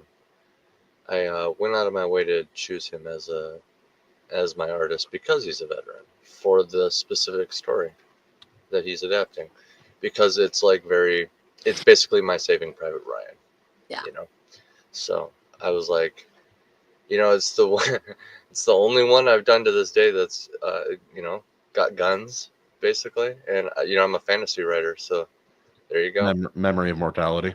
Yep, and it's set in the same world, so it's like I was like, it would be really cool to get like a veteran's eye, a veteran and an artist, get a veteran's eye on this. I sent him a copy of my book, secretly a little like, I don't want to make anybody uncomfortable with my descriptive, No. that kind of stuff. Yeah. But he said it's all right, and it was cool and everything, and so yeah. He's my artist. I made sure I got a veteran, and shout outs to Mark Hatherley. Appreciate you, brother. Everything you That's did. amazing. Yeah, the guy No, does great work. They're finding that finding healing in creation. And in fact, one of the things that my daughter did when she came home is she started doing art again after a long time. And like so many veterans, she struggles with PTSD because spending that time out there, you don't have to be outside the fire to have that happen. But she had that moment where she said, I've got to start creating again. I've got to break free of what. And instead, she became an artist. And she, in fact, I draw my own pictures in the book, but she's the one who made all of these beautiful covers for me, including, of course, the one actually that you did, Kahuna, which is my all of my art for Watcher of the Damned, including the Watcher himself. Yep, I like all your covers, but the first one does hit pretty. Oh, it hits different. She's a huge influence. And so they're finding that. And when we do the work we're doing, or when they do that work that they're doing, creation heals, creation saves. And to be out there, bring that experience. When you create, you mimic our creator. He's the ultimate storyteller, the ultimate creator of all things. And when you create to the best of your ability, when you're truly touched by the divine, that's where the divine and the physical world meet, on the edge of creation. Even in a war scenario, you could argue that you're creating justice in the good, because there's also a wrathful God, right? But like there's the undoubtable cure-all that like the act of like, I don't know, going out to the garage and like making something with your bare hands. Oh yeah. Just literally has on any human being, male or female. Like you're telling me a female can't go out, construct something with her bare hands and then feel satisfaction? It's like, isn't like knitting a thing, right? Like you're completing something. It's the same idea, right? Isn't like knitting a thing? Sorry. No, like knitting and building a house. It's the same thing going off in your brain. That's like reward system between man, woman, whatever. You get what I'm trying to say. It's a very human thing to just go create, and like Kahuna said, you're mimicking the creator. It's a cure-all, and it's probably for a reason. Just saying. I agree, AC. I was worried you were about to say knitting and making a house were the same thing. But then you clarified. It's very easy. No training necessary. We all do it. Don't even need a foundation. Just grab some sticks and go out to the woods. There you go. Don't even need nails. You'll figure it out. I'm not Japanese. I won't figure it out. I didn't say paper. Come on. Anyway. Yeah, isn't knitting a thing? Isn't knitting a thing? Yes, it is. Thank you. Yeah. Maji said, writing brought me closer to the Lord. Tolkien said, evil cannot create. That's right. It can only corrupt and destroy. And that's the truth. Oh, it's so true, too. Especially, I mean, it's no surprise when Tolkien's outlook as a Christian. Yeah. But like, yeah, even from like a scriptural perspective, right? Like there's like God above all, and then all the angels which he created. So it's like they don't like have the power of God, which is creation and basically omniscience, right? So there you go, right? There's the rule. There you go. And it's very interesting. That means evil cannot create, because everything below that, evil would be made up as some percentage of that, right? So like, they just got to manipulate what's there, because you don't have the power to create. So it's like fascinating. Nice. It's so true. It's so true. Tolkien was just like, he just ages very well. Oh, Kahuna's muted. Min is muted. Yeah, they got him. I'm in the dark and there's no light. I just talked with my mic muted. That's nice. That's Oh. okay. They got the 3-letter agency got you. We won't say which one. Yeah. Hey guys, I have something important. Yeah, see? Got him again. Oh! And now he's morphed into me. Yep, he's gone. Oh no, Sorry, guys. I'm in the dark and he's muted. Terrible. Oh, no. But yeah. Tolkien continues to win. I saw some people talking some smack about Lovecraft the other day, and I was like, no, that guy continues to win too. Oh, dude. There's a reason people Awesome. still talk about His animal naming conventions are questionable, but yes, his writing is very good overall. it. It's one of the weirdest. I'll be honest. That's one of the strangest things I've ever read in a book. What? He names a cat a very odd, specific, Yeah. racially charged name in a book, in one of his stories, and it feels so out of left field. It's distracting when I'm reading it. Okay. Well, I haven't read this one, so I guess I need to go find out. Don't tell me we don't want to get banned. Whatever. It is. I'll type it up to you in a second, but yeah. And people will latch onto that and like his kind of dated outlook on like race and stuff and be like, he's a terrible writer. But it's like, is he? Well, there's criticisms to be had about anybody's writing, including Tolkien too. You know. Oh yeah, it's going to be and there's going to be some about us. 100%. Yeah. There should be. Yeah. I welcome it. Yeah. I don't know if you could see the private chat there, Snow, but I put it in the private chat. Get it afterwards, so I'm not horrified beyond. It's so funky reading it on the page. It's more distracting than just reading the word, like in an older story. Your eyes keep going back to it and rereading it. You're like another paragraph away, and then you just go right back up. Why did he put man after that? Yeah. That part baffles me. I don't understand. Oh my god. Oh, that's so wild. Yeah. No. Focus on Cthulhu. Kahuna. Deep ones. Don't you know that cat is one of the elder gods from his stories? It's obvious. Fair. It's like you have Cthulhu, then you have man. Oh, I just Ninja Man. Ninja Man. Ninja Man. There we go. Man. There you go. Thank you. We found the appropriate alternative. We found a good euphemism. Yeah. Yep. What? So RH, no. Ninja Man. I'm in the dark. Right? Yes, Ninja Man. Ninja Man is the name of his cat. Oh, really? Ninja Man, right? Ninja Man. Okay. Anyway, so I just understand. I just for the first time connected a few dots with there's I forgot the name of the creature in D&D, but I think it's D&D. There's a cat that is some sort of no. Is this Marvel actually? A cat that's like a Lovecraftian That's in the Marvels, the movie. That's Okay. MCU. Yes, and it's also in like it's also in one with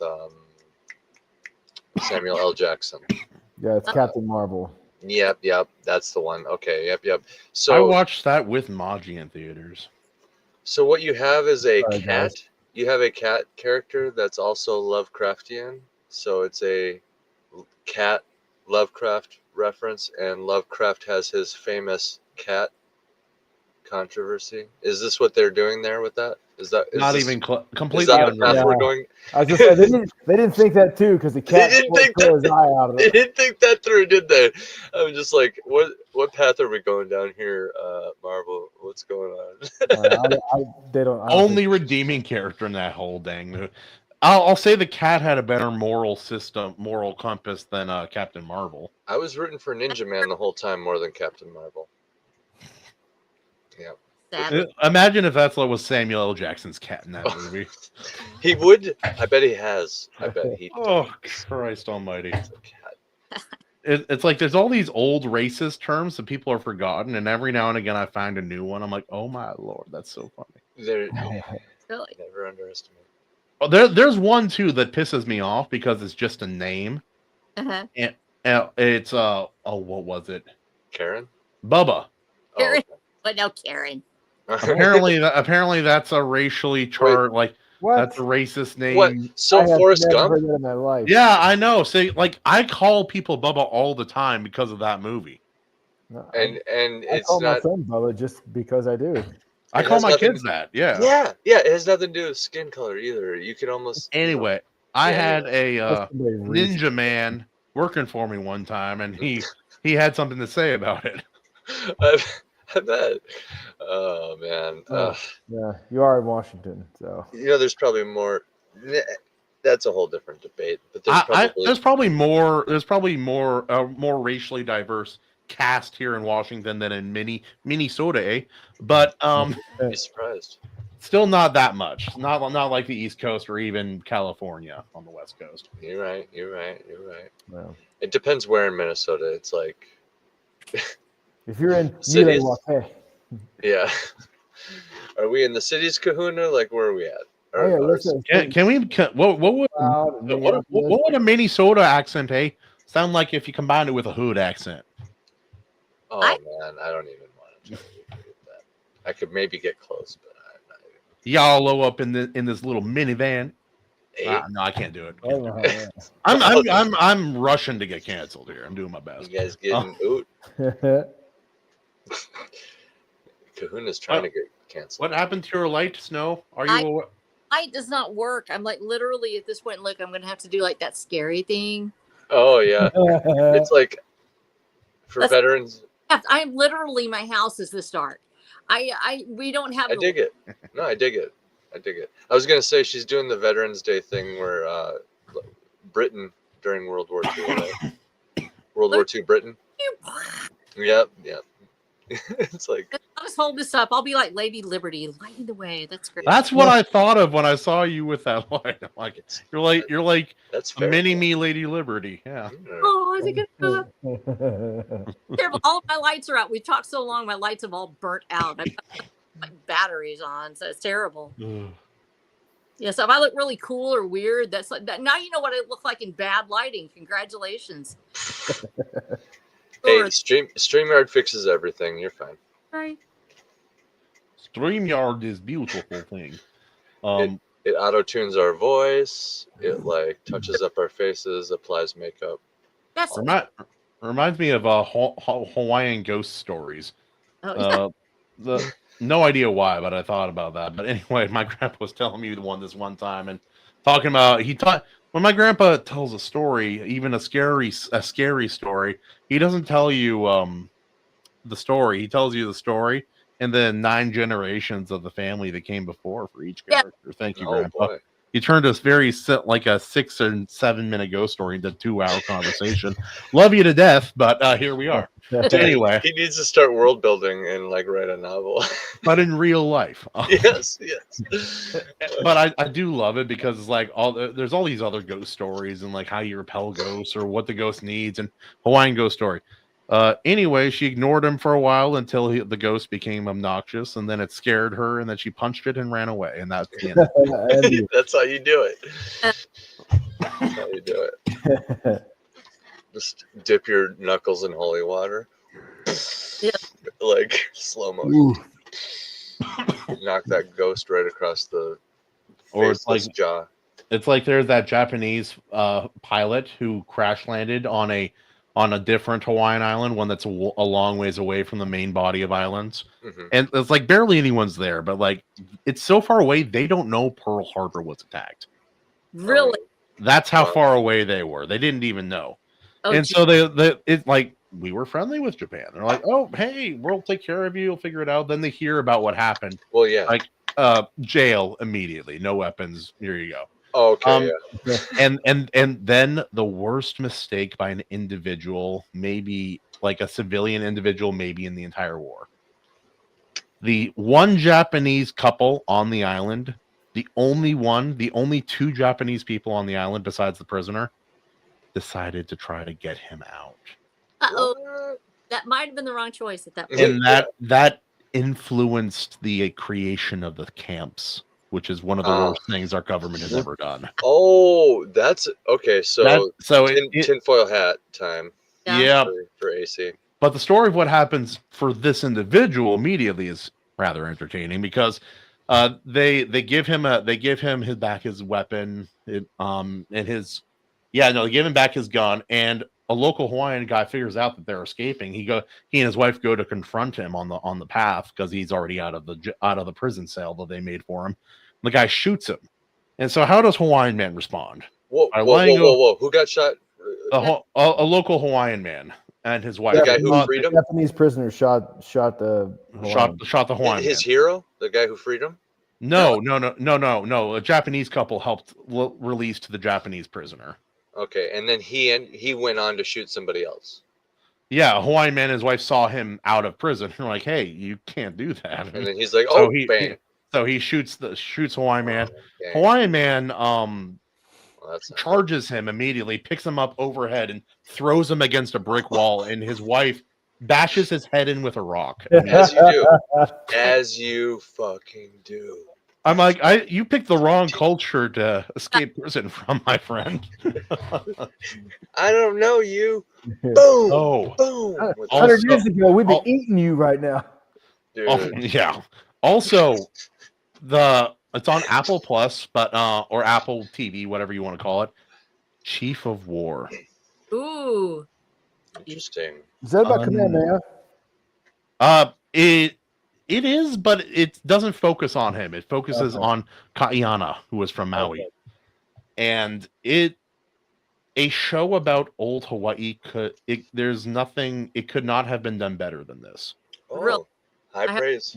Yeah, there are some small mistakes, but only stuff like my grandpa and a few other people would know about. He's they're holding that tool wrong. I'm like, I know, but they don't, like, no one knows that but us. So but it could not have been done better.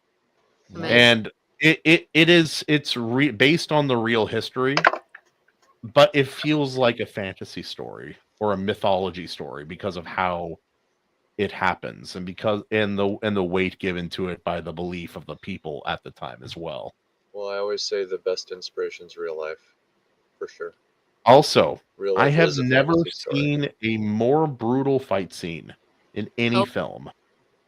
Ooh. Like not talking war scenes like that, like in Saving Private Ryan. It's not like that, but I've never seen a more brutal, like, non-gun related or mostly non-gun related fight in any sequence in any point.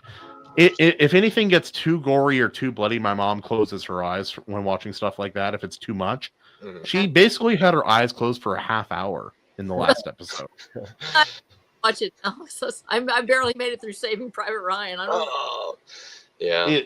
AC Jarrod Snow. It's respectful in some ways, but it's a lot. But guys, you guys need to watch it. Okay. I will. Yeah, on your recommendation, I'll watch it. I'll pitch it to wifey. Dude, that opening sequence of Saving Private Ryan, though, like the Normandy Beach, that will forever go down as one of the most intense things ever committed to film. Oh, yeah. The backers, the producers, some of the producers and people funding the movie almost stopped the project because of how much money and how much time that sequence took to create. And Spielberg's like, no, fucking do it live. Fucking go. I- It was something between. It was like 1 or 2 months of filming, and like between 13 and 17 million in cost. Worth Just every filming penny. that little portion. Yeah. It's like that back. Keep in mind, this is 90. Like In it 98. released in 98, so it's Yeah. filming in 96, 97. Like Yeah. that's more than some movies cost back then, Oh yeah. just for that little sequence. Yeah. But they had made Waterworld for 200 million a few years before that, so like, oh, whatever. Waterworld, that's right. Oh, we got to do that on the seas at some point. Some good world building there. Divisive movie. For sure. But yeah, I was when I was diving back into Saving Private Ryan, I was trying to think. I was like, this is one of the big ones. Like, what is it like remembered for? What's it like famous for? It's not just like it's like not just its brutality or how well made it is, which it has both of those things. But I think I landed firmly on the accurate depiction of war. Yeah. I think that's what it is. Because there's more brutal things. It's hard to say if there's more well-made things, but like, man, I don't know. Everybody praises Godfather and like Citizen Kane and stuff, right? But this is probably right there with all those other ones, right? It's not even my favorite World War II film, but it's undeniable in its quality. Yeah. It's at the point. It's like, where's the faults? That's where you got to. It's like I can't even like. It's like, yeah, that's good. Why would you even bring up Waterworld, Maji? Where did that come from? It is terrible, but why? I said it a couple minutes ago. Yeah, and I was like, let's watch it. Yeah, let's go. World building movie. Okay, low key. I don't know if AC will get around. Well, I could do a few Arcade Chronicles, like a Waterworld type thing. That joke, Waterworld. Characters were a bit dry, are they? A bit dry. You son of a gun! All right. Well played. He's the resident artist of the Iron Seas. For those who don't know, so shout outs to Animation Overload. Yay, animation! So, Snow, I got to ask, what is your favorite scene in Saving Private Ryan? Yeah. Honestly, you're talking about favorite. It's really hard to call it favorite because the whole thing was such an emotional trip. It's just, you say favorite. It actually is the part where he grows old at the end, and it's all completely personal. It has nothing to do with the craft.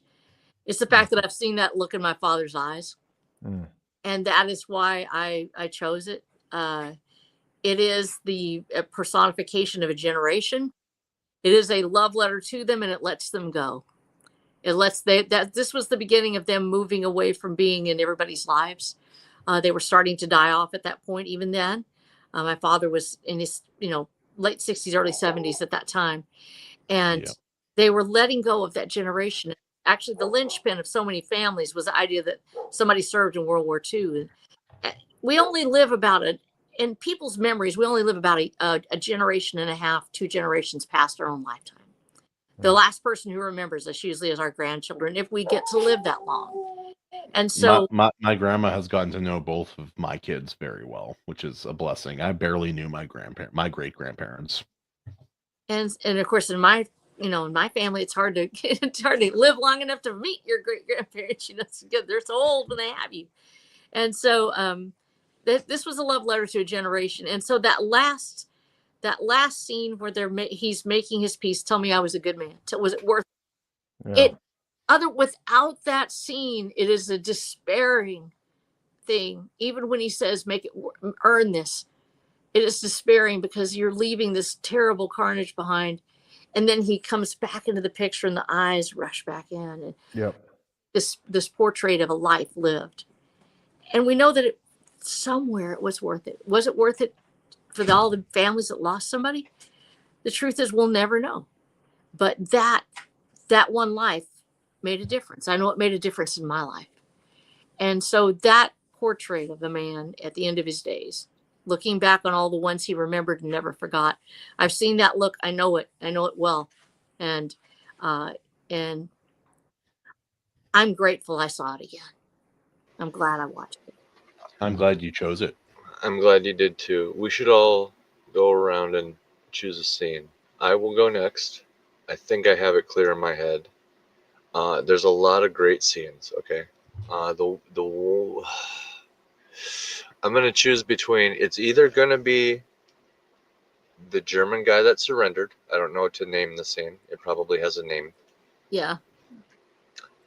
The German guy that surrendered, that scene. Either that one or the other German guy who didn't surrender later on. Mm-hmm. You know the guy. The scene, with the knife. But That was yeah. That's the famous. It's that and the first 10 minutes. Those are the two famous. So I'm going to choose between those two. This particular time watching it, just because I know the knife is going to happen later. I'm going to go with the surrendering German. That's my favorite. Yeah. It's just like there's the dialogue, the subtext, like the likability of this evil character. He's like supposed to be evil, right? They're the bad guys. They are for sure the bad guys, historically, irrefutably. But here he is, like kind of being charming and completely surrendered. It's like, what would you do in this situation? That's kind of what the whole scene is, begging the whole time. So I don't know. It was just that particular scene was very fascinating this time around for me. Yeah. There's a misconception people have about people in these like horrible regimes in history. Yeah. Historically, especially modern people who haven't experienced life harshly the same way that many others have. There's this misconception. They're just monsters. Yeah. No, it's actually more horrifying than that. Mhm. They were ordinary men. Yeah. Mostly ordinary men. We are not truth is, most of us, if we grew up in 1920s, 1930s, 1910s Germany, most of us would have been part of that regime. Most. Not all, but most. And that is the truth. and that's I've read the some translated journals of some Nazi soldiers, and one of them was a guy who was running the camps. It was really strange to read. Very mostly normal guys most of the time. It's really, really strange. Well, we've also forgotten that so many in Germany actually did resist. Yeah, they had to conquer them. They had to conquer Germany first. Yeah, that's right. And Dietrich Bonhoeffer is certainly one that you should read. If you have World War II Germany, you need to read Dietrich Bonhoeffer. Dietrich Bonhoeffer, a pastor who decided he was going to assassinate the Yahtzee man. And he tried. He failed. And at the same time, write some of the most incredibly profound Christian papers from prison as he is awaiting his execution. I'm curious, did he regret that? No. Wow, he looks remarkably like the Nazi handler from the Raiders of the Lost Ark. Like, remarkably like him. Right. Sorry. Interesting. Fascinating. Unrelated. I just looked him up. I'm like, you look just like that guy. Well, another shout out to Spielberg. There you go, buddy. Yeah. Another little accurate Yahtzee. Oh yeah, that's also Spielberg. Shout outs. That's a funny coincidence. Little That can't be credit. that can't wholly be a coincidence. Spielberg double win. Yeah. No, the whole thing. It's fascinating. Personally, when Snow came back and she's like, "Oh, it's Veterans Day," and I'm like, "Holy crap! We forgot. Holy crap! It's Veterans Day. We're definitely doing something special." So, one of the movies I pitched to her was 1917. I was like, I Still haven't seen it. Parts of it. I have not seen the whole thing, and it has a lot in common with actually with Saving Private Ryan. Mm-hmm. I believe. Yeah, I believe they were kind of. I'd have to watch it again with, maybe if I watch that like tonight or tomorrow, I might be able to pick up on a few homages to Saving Private Ryan. But yeah, they definitely check a few boxes. You know, there's the emotional slow death scene of a friend or whatever, and all that stuff. You know, you got to get the specifics about war. I'm not even going to call them stereotypes or tropes or any of that. It's more like specifics. The reality. This is just war. Yeah. Like, no, literally, on the first rewatching of Private Ryan, Bill McCustian, who was in the chat earlier, he was hosting. There's just like more than one time you're just like, man, F war. You're just like, war sucks. Watching Saving Private Ryan, you're like, it's something that some of these movie makers really capture well. You mentioned We Were Soldiers earlier. For a while, that was literally my favorite movie. When I was like, really young, actually, back when I wanted to like enlist and stuff, I would say. So I don't know, between 16 and 18. I watched a lot of war movies. I even watched some older ones when I was growing up because of my grandpa. Like, well, yeah, I watched John Wayne's Green Beret. I watched that film when I was younger, and that was a really unique kind of look at Vietnam. And then obviously there's like We Were Soldiers and all of that, those kind of movies. And now one of my modern favorite films of all time is another war film. It speaks to something to my masculine spirit. Not to say women can't enjoy war films, but it does speak to something specifically masculine in me that appreciates good men fighting the good fight and sometimes dying for it. Yeah, there's a bond. Like I said, that is probably the underlying theme of this movie more than anything else, is the brotherhood of men fighting together and dying together, sometimes all. And we have a tendency to underplay that in our modern society. War movies take us back to that point where we say, what is that bond that happens in the times of fear, in times of crisis? What is it? Because it is different. It is specific and very masculine. And even as women at war, and I've had 2 women in my family who have been at war. We each have our own duties, and we each had our own specializations. We never tried to go out and be the guy that jumps in and, hauls somebody off. That wasn't Roxanne. That wasn't my daughter's job. That wasn't my grandmother. We did what we were trained to do. But there is something very uniquely masculine. I don't know how to say it in a good way. It is the violence of men. It is the violence. Yeah. How do we deal with it? And how is it not only a force for evil, but also a force for good? Well, yeah. Yep. That's it too. Yeah. Well, like you have to come to 2 fundamental understandings about reality when you're younger, or if you're someone with a softer temperament. First thing is that monsters exist. Yeah. Monsters exist. Evil is a real thing. Yeah. Once you are able to spiritually, mentally, physically confront that reality, then there's only one conclusion. You need people to fight the monsters. Mm-hmm. If there's no one to fight the monsters, then that's just hell. That's what the world becomes. Oh yeah, then there's just monsters and shit. Yeah. No, nobody wants that.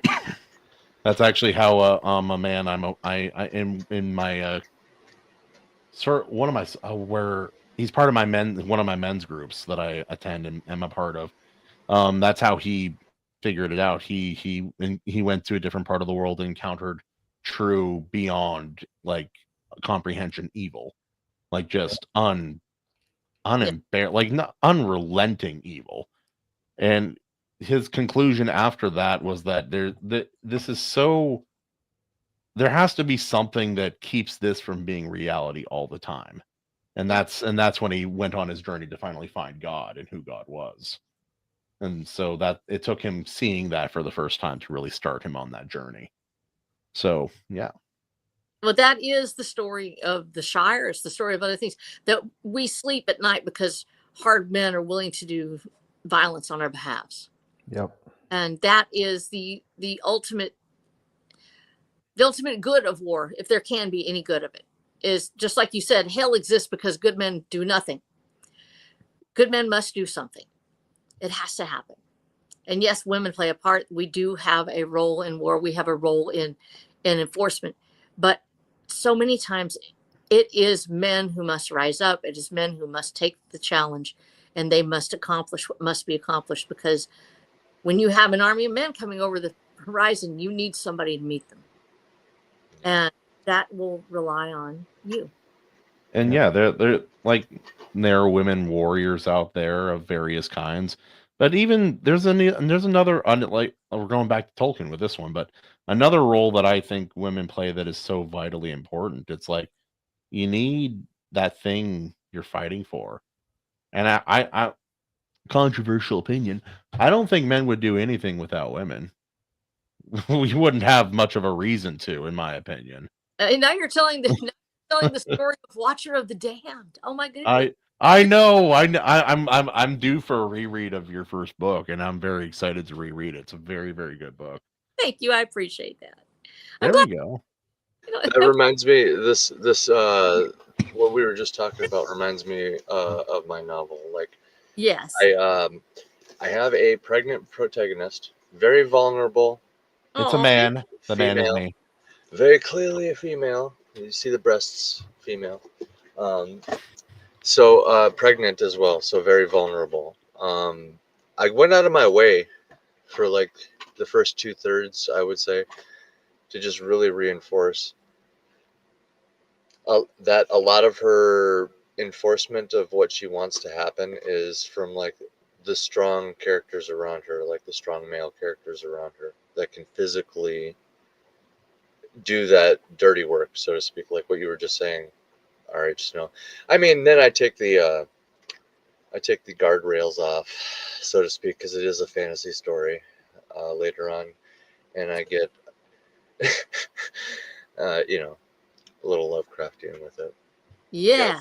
You got to play around with magic a little bit if you got it, But yeah, like, I do make it clear, you got the cool, and the reason I bring it up is it's like, if she could just do it all, then you have a boring character, in a sense, right? You can have a cool character, but let's be real. If you just have Superman at max, Superman, he's cool beating the crap out of all these bad guys, but you already know he's gonna win. You already know he's gonna beat like it almost is just like the same story every time, and you're just waiting to see the next bad guy kind of thing. After a point, it like flattens out.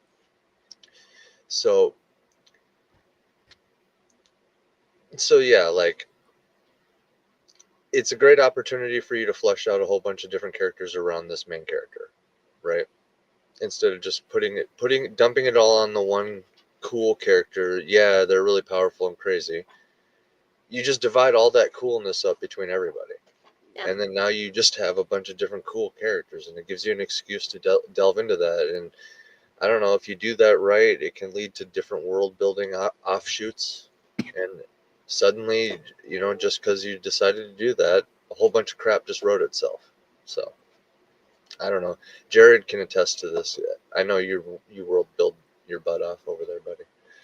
Yep. I know you do. You got a big old map. Heck, Jarrod and I even talked about like some cultural stuff, because he's part Indian. I say Indian. No Indian has ever been offended that I said the word Indian. No, I have some of that. I don't think I allegedly, definitely, for sure, have native in my bloodline too. But I've definitely heard of a few of them that get offended when you don't say it.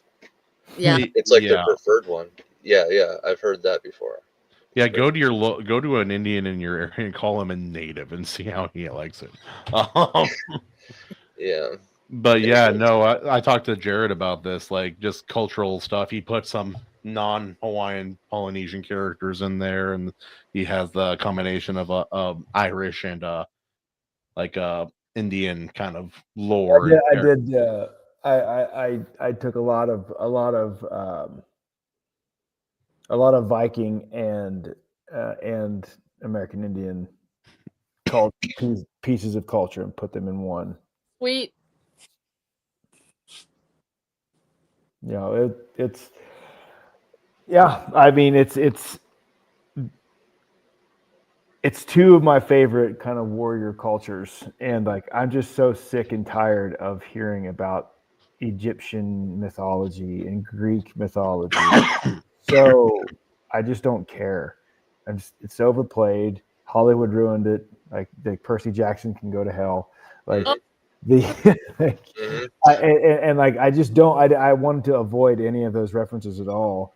And it's like this is my story, so I'm going to take two of my favorite cultures that have ever existed on planet Earth and make one people out of them.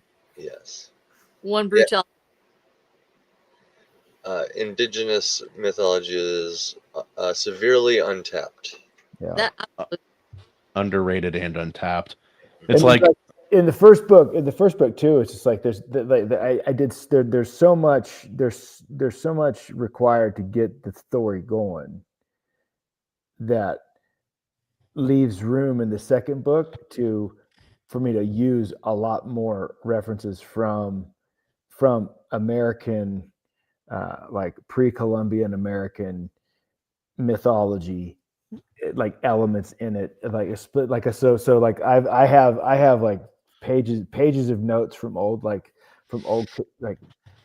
Comanche, Lakota, Cherokee, and the very peaceful Comanche. Yes, that's a very Comanche. unbelievably peaceful.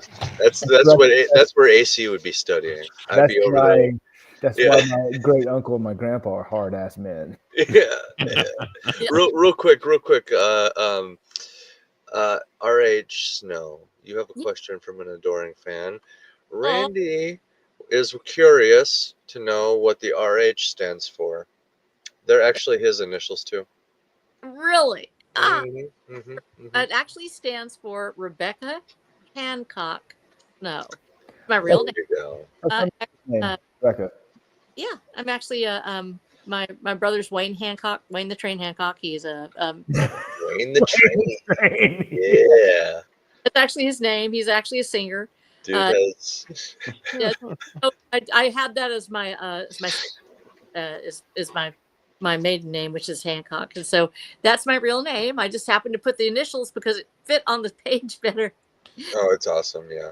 Hancock, like And ever since Tolkien did it, everybody decided that's a cool way. That's actually a good way to do it. Yeah. hey, Rebecca Hancock, or Rebecca Snow sounds like a romance writer. I mean, literally. Rebecca Snow. That's true. That's totally a writer name, though. Not gonna lie. I kind of want to go the other way if I ever publish any of my writing. Like, do every name I've ever had. It's Christian Joseph Hokuo Nani, the ultimate Kahuna. Please do. Yes. Like titles. Yes. The first of his name, named after the third of that man's name, and rightful heir of the third Isle of in Hawaii we call him the Great White Nope. Oh, Christ Almighty! Yep. Mine is Andrew Charles. You may call me King Charles. I'll accept it. I didn't know your name was Andrew. I do. I call him Andy all the time online. I call him Andy. I thought Andy might have been his full. Oh, I'm an idiot. No one names their kid Andy. They name them some. Yeah, that's correct. I should call him Dick. No, it's always Richard. Richard for long. Yeah. It reminds me, there was this guy I wrestled with in high school, and for an entire summer we called him Little Richard because he was acting like a little Richard. Okay. And he didn't get it, which was the beauty of the. Even better. Was that bullying? Did we commit bullying? I think we committed bullying. It was an attempted bullying. By today's standards, that's bullying. That was an attempted. Yeah, it was an attempted bullying, but because he did not understand. Oh, he did eventually. Oh, he did? Okay. I think someone told him. I don't think he ever figured. I think someone told him. Dude, we call you Little Richard because you're a dick. Well, then that's a third-degree bullying. And he was. But if he was, it's not bullying. I don't think. That's fair. Okay, that's just telling the truth. It's mean, intentional, mocking, truth-telling. Yes. Yeah. Like if he had not been a negative personality and you were doing that would definitely be bullying. But the fact that he earned all that, no, that's just being a good friend. He bought it. I had an inaccurate nickname in 9th grade that I did not like. Uh-oh. Wife beater. Whoa. Whoa. You wore Yeah, the, see, that's a bad nickname. Did you buy that one? you wore the tank top, didn't you? I did not. No, it had nothing to do with tank Okay, top. yeah, that would totally be the unclever nickname, wouldn't it, Jarrod? He just wore a tank top on the Yeah. first I day wore of school tank one top day. one time, and they And they're called just like, Look at that guy, beater, wife beater. yeah, look at wife beater coming out again. Okay, tell us the story now, Kahuna. Come on. It's trauma, man. Anyway, no, it was ninth Cool grade. beans, nice yams. So it was lunchtime, and so we were doing what every kid in my high school did during lunch, anything but eat food. We had a water bottle, and we were chucking it back in, like playing toss, like in a kind of loose octagon circle, and we would change directions suddenly, and we were all athletes, so we weren't tossing. We started tossing, and then we were whipping it hard. Like if this hits a wall, it's breaking, kind of thing. And then a girl jumps out and says she'll catch it. Oh no! It's already been thrown. Oh, It's hits gone. her It's out of my hit- hand. about 110-pound, 5 foot, like 3, what, like pale as a ghost, paler than AC, white girl, oh, and it hits her That's pale. directly center mass in the nose, That's pale. Oh, and she immediately starts gushing blood everywhere. Oh no! I run to the bathroom. I grab like a arm's length worth of paper towels. I come back. She's just on the floor. She's awake, but she's on the floor, and there's You had blood. her writhing on the floor. They did, yeah. They actually Oh, no. did the other Bonnie Lake thing, which was to circle up around her and just watch it. yeah. But How's your face hurt? You bleeding? I came back. I put that on the floor. I'm like, I pointed at someone. I said, "Clean this up." I picked her up and carried her up about 3 flights of stairs to the nurse's office. Got her in there, got her checked out, told our story, and figured it out. And I said, "I'll stay with you." And she's like, "No, you should go to class. I'll be okay." I'm like, "I'm very sorry." She's like, "It's my fault. I jumped in front of it." That story. So I come back to class and I sit down, and my buddy leans over. He's like, "So why'd you punch that girl in the face?" Oh, no. And that was the story. That's it. So Just a the rest of the misinterpretation. year, I was treated by people who didn't know me like I punched Hey, women. As far as they knew, Keep you in mind, kept her I back. was as large. I'm not as fat. Wasn't as fat, but I was as large as I am now in ninth grade. It basically happened. They basically believed a happened. grown ass man beat this tiny little emo girl, and by punching her in the face. And What's there that's to believe? There's man. total evidence. Everybody's saying it, dude. That's what everybody's saying, bro. everyone That you believed did it before I got to that classroom. That the story had already that story had already spread. Yeah, And it it's- didn't matter that she said I didn't, that everyone, the school said it didn't matter. It was a You very needed- bad year for me. You needed like the CDC to come out and be like, make an official statement, like, oh, and by the way, he didn't do this. He didn't punch that one in the face. Gentlemen, Official statement. interrupt, but I'm going to have to go. I've got to help my husband. He's perfectly capable of doing everything without me. He'll never need me, but I got to go help him a little bit. So get him. He's had a long day, and I got to go help him. He actually had several calls this afternoon that he had to go out on. I have absolutely loved this conversation, and I know y'all go ahead and talk without me, but I just wanted to tell you, thank you so much for doing this for me. This actually helped heal me, and Yeah. I needed to watch this. So good job on listening to Jesus Christ there, because it turned out I'm the one that needed this. Amen. And you always got a place here. Also, I love that you're making sure we know that your husband can do everything on his own. That's very sweet and very cute. But we love you. We love your family. We love your husband. And it means a lot that you were so willing to share some of those more personal things about service and your family with us. It meant a lot. And I really appreciate having you on the show, RH. No, we love you guys. Thank you so much. It's wonderful to talk to you. I hope I wasn't too much of a downer. I'm like, wow, that was really heavy for a conversation. That's good. It's good. You can't appreciate things unless you really see the truth of the world, and you need to see the ugly to see the truth of the world sometimes. Yeah. I love you guys. Thank you so much, and y'all just have a wonderful night. And Hail, Lady Snow. Yeah, the hell lady smell. watch it at .com or at flow.page/RH But just to all my veterans out there, we love you guys, and if you need help, call someone, because we owe you. We owe you guys big, and we want to earn it. Love you guys.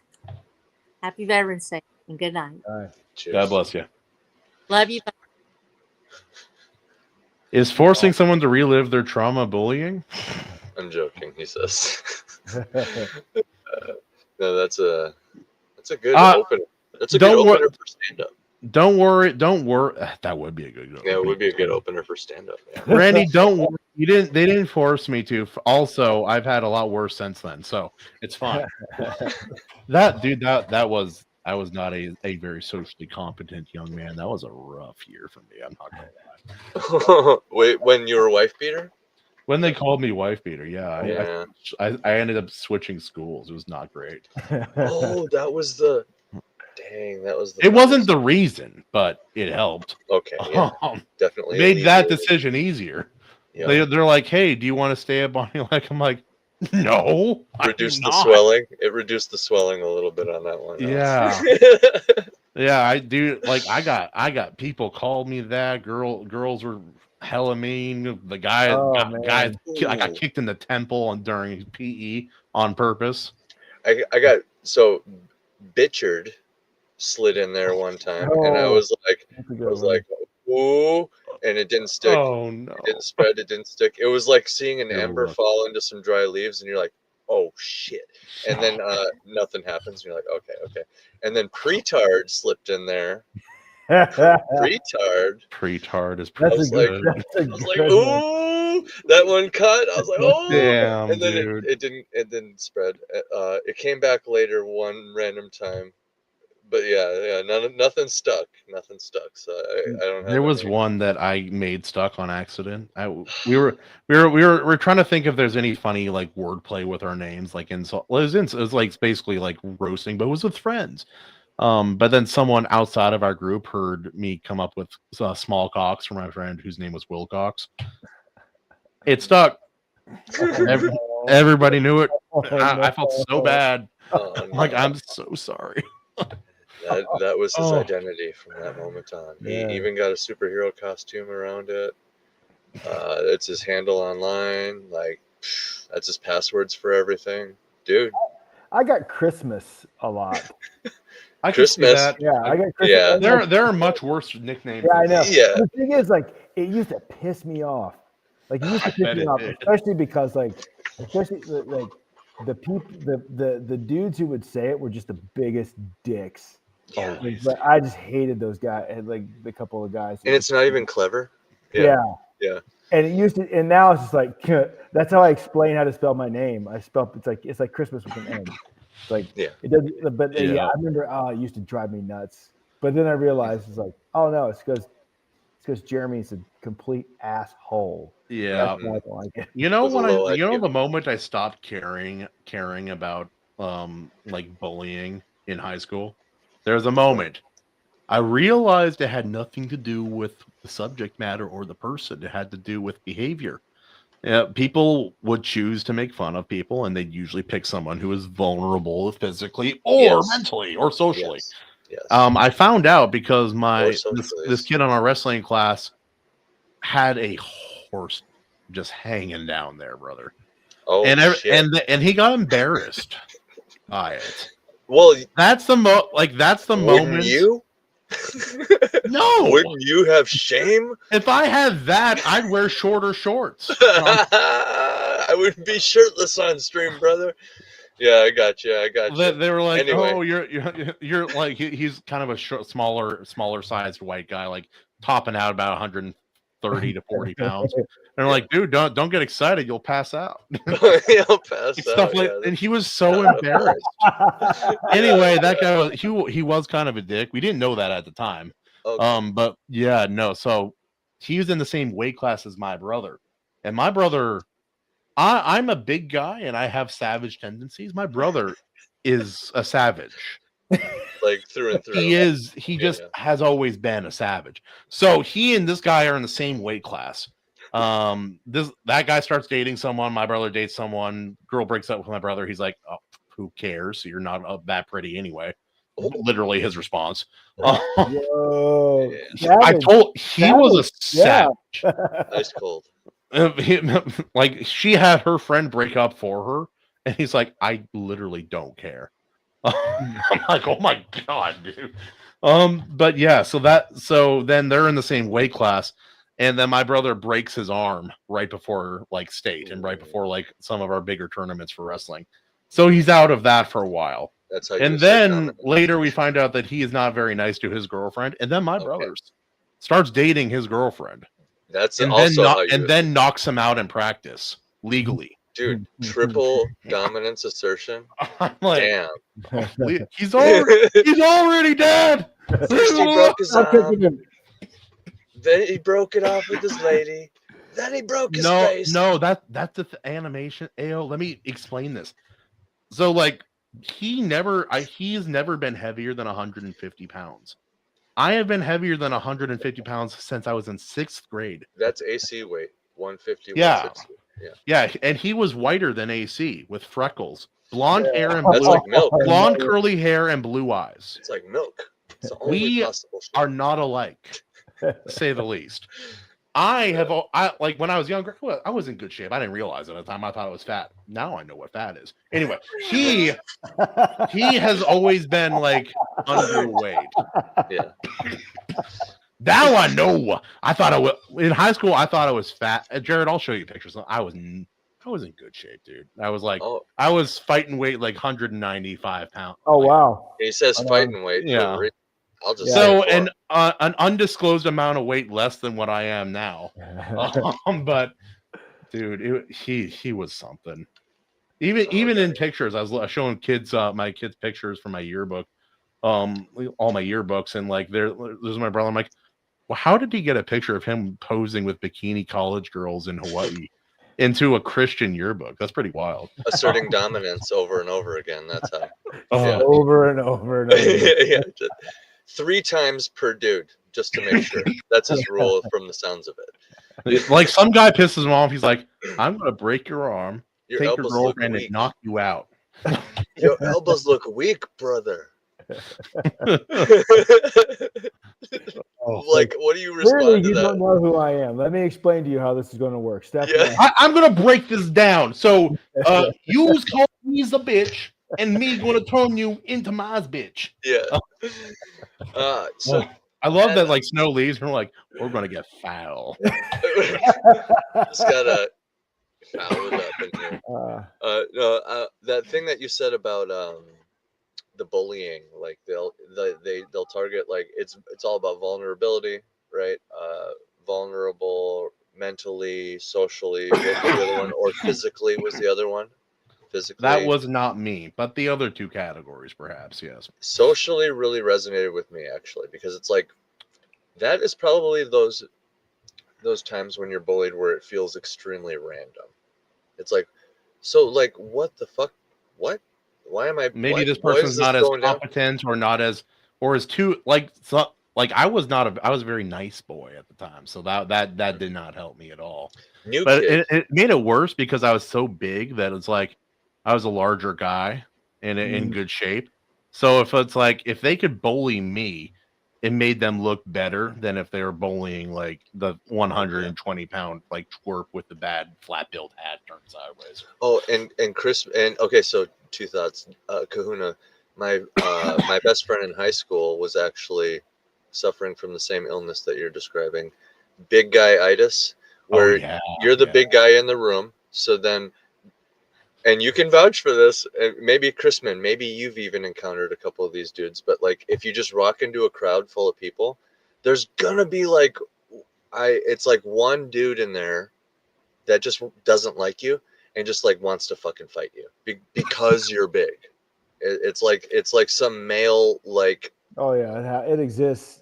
Like, Yeah. I was never so big that I had that happen. It became less and less as I got older because I stopped growing, but I grew so early that was it. One of my favorite stories about that phenomenon though is from this guy I knew back in Cincinnati who was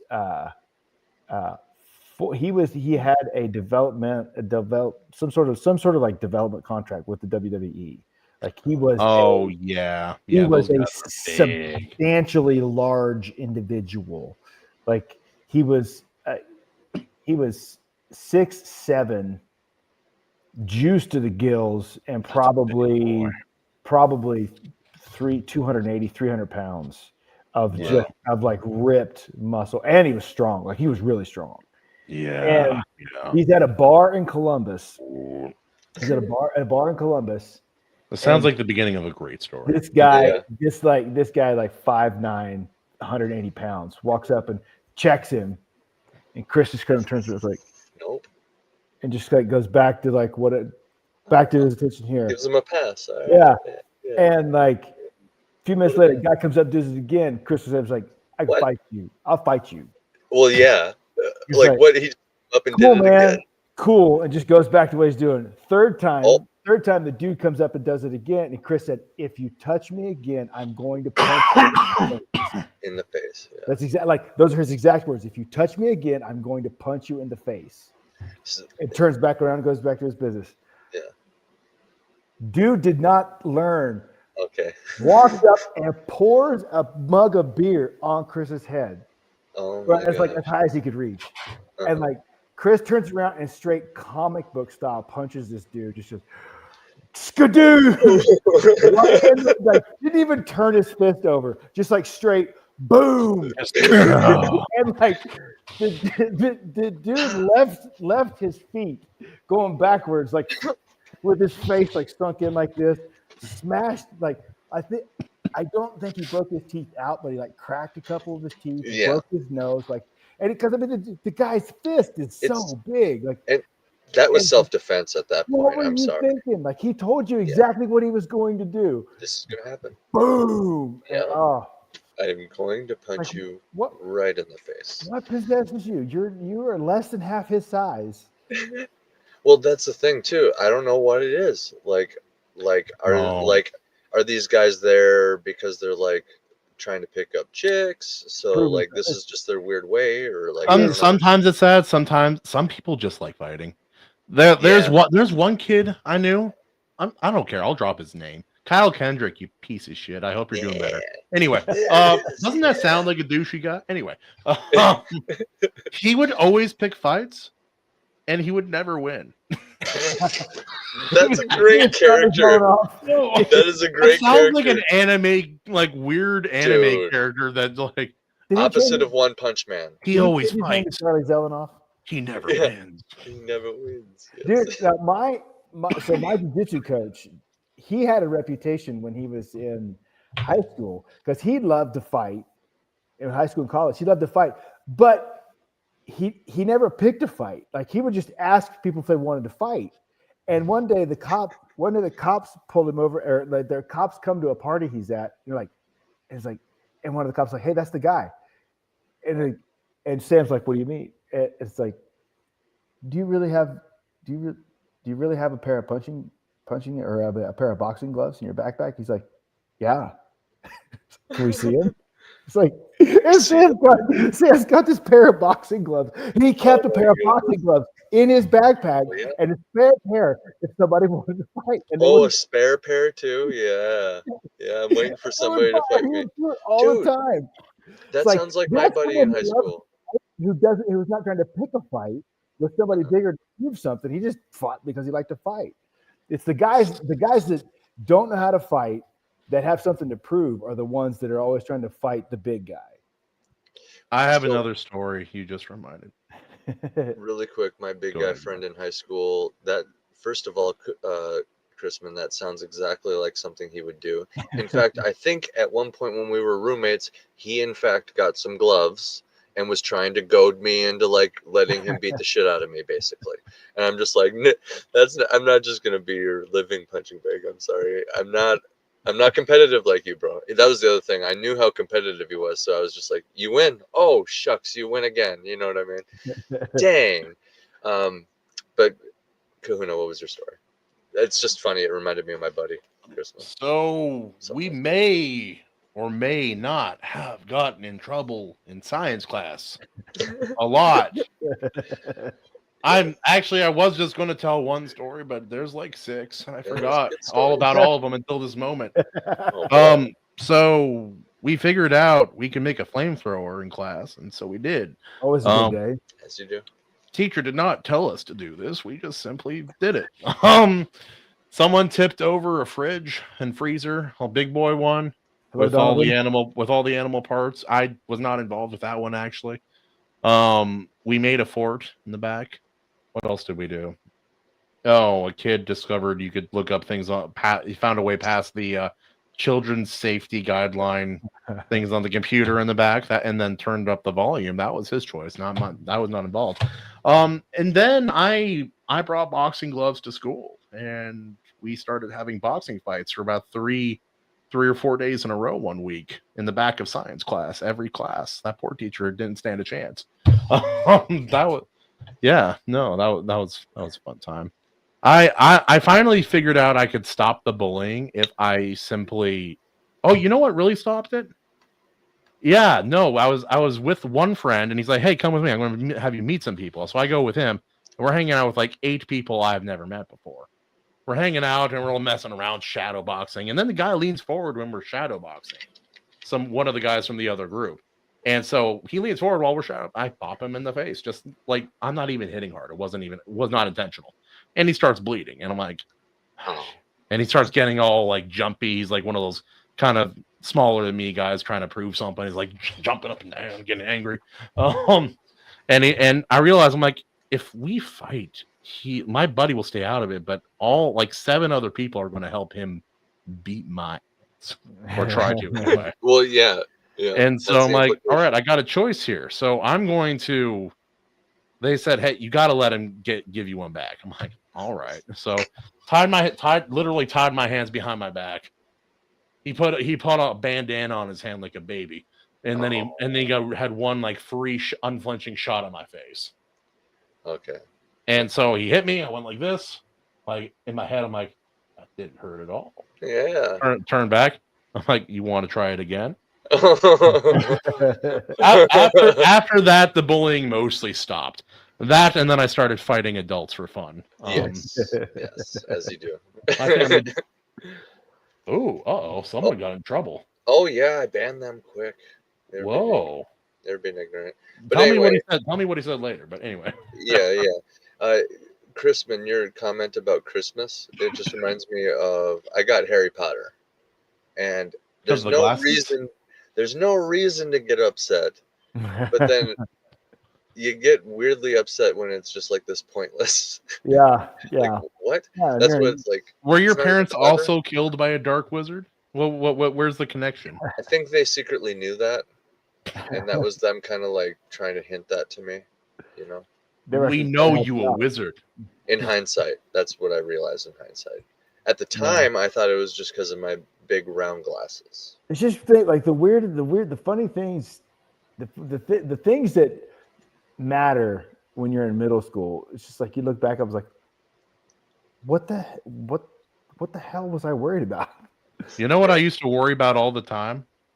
I would walk faster than everybody else. So there's that. But then I'm like, what do I do with my hands when I'm walking? What's the coolest thing I could do with my hands while I'm walking? If I make fists, I look like a psychopath. If I have my hands like this, I look even worse.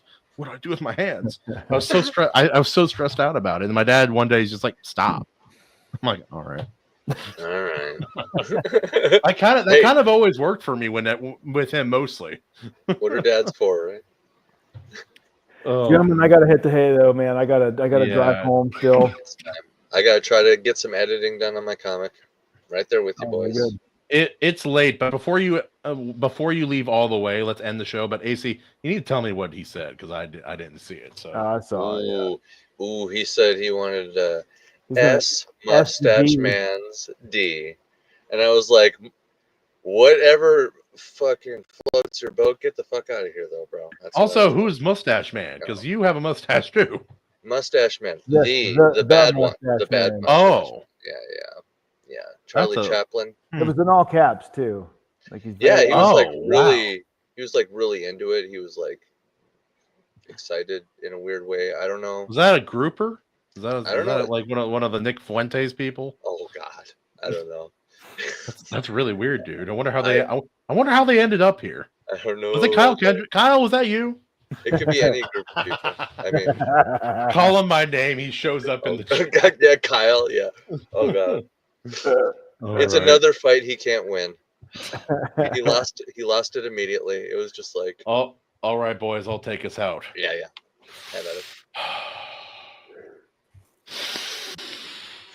Ladies and gentlemen, this has been an episode of the Iron Seas. We talked about veterans, war, and bullying Kyle Kendrick on the Iron Seas. I'll see you next Tuesday, 6:30 PST, the Lord's time. See you later. Woo!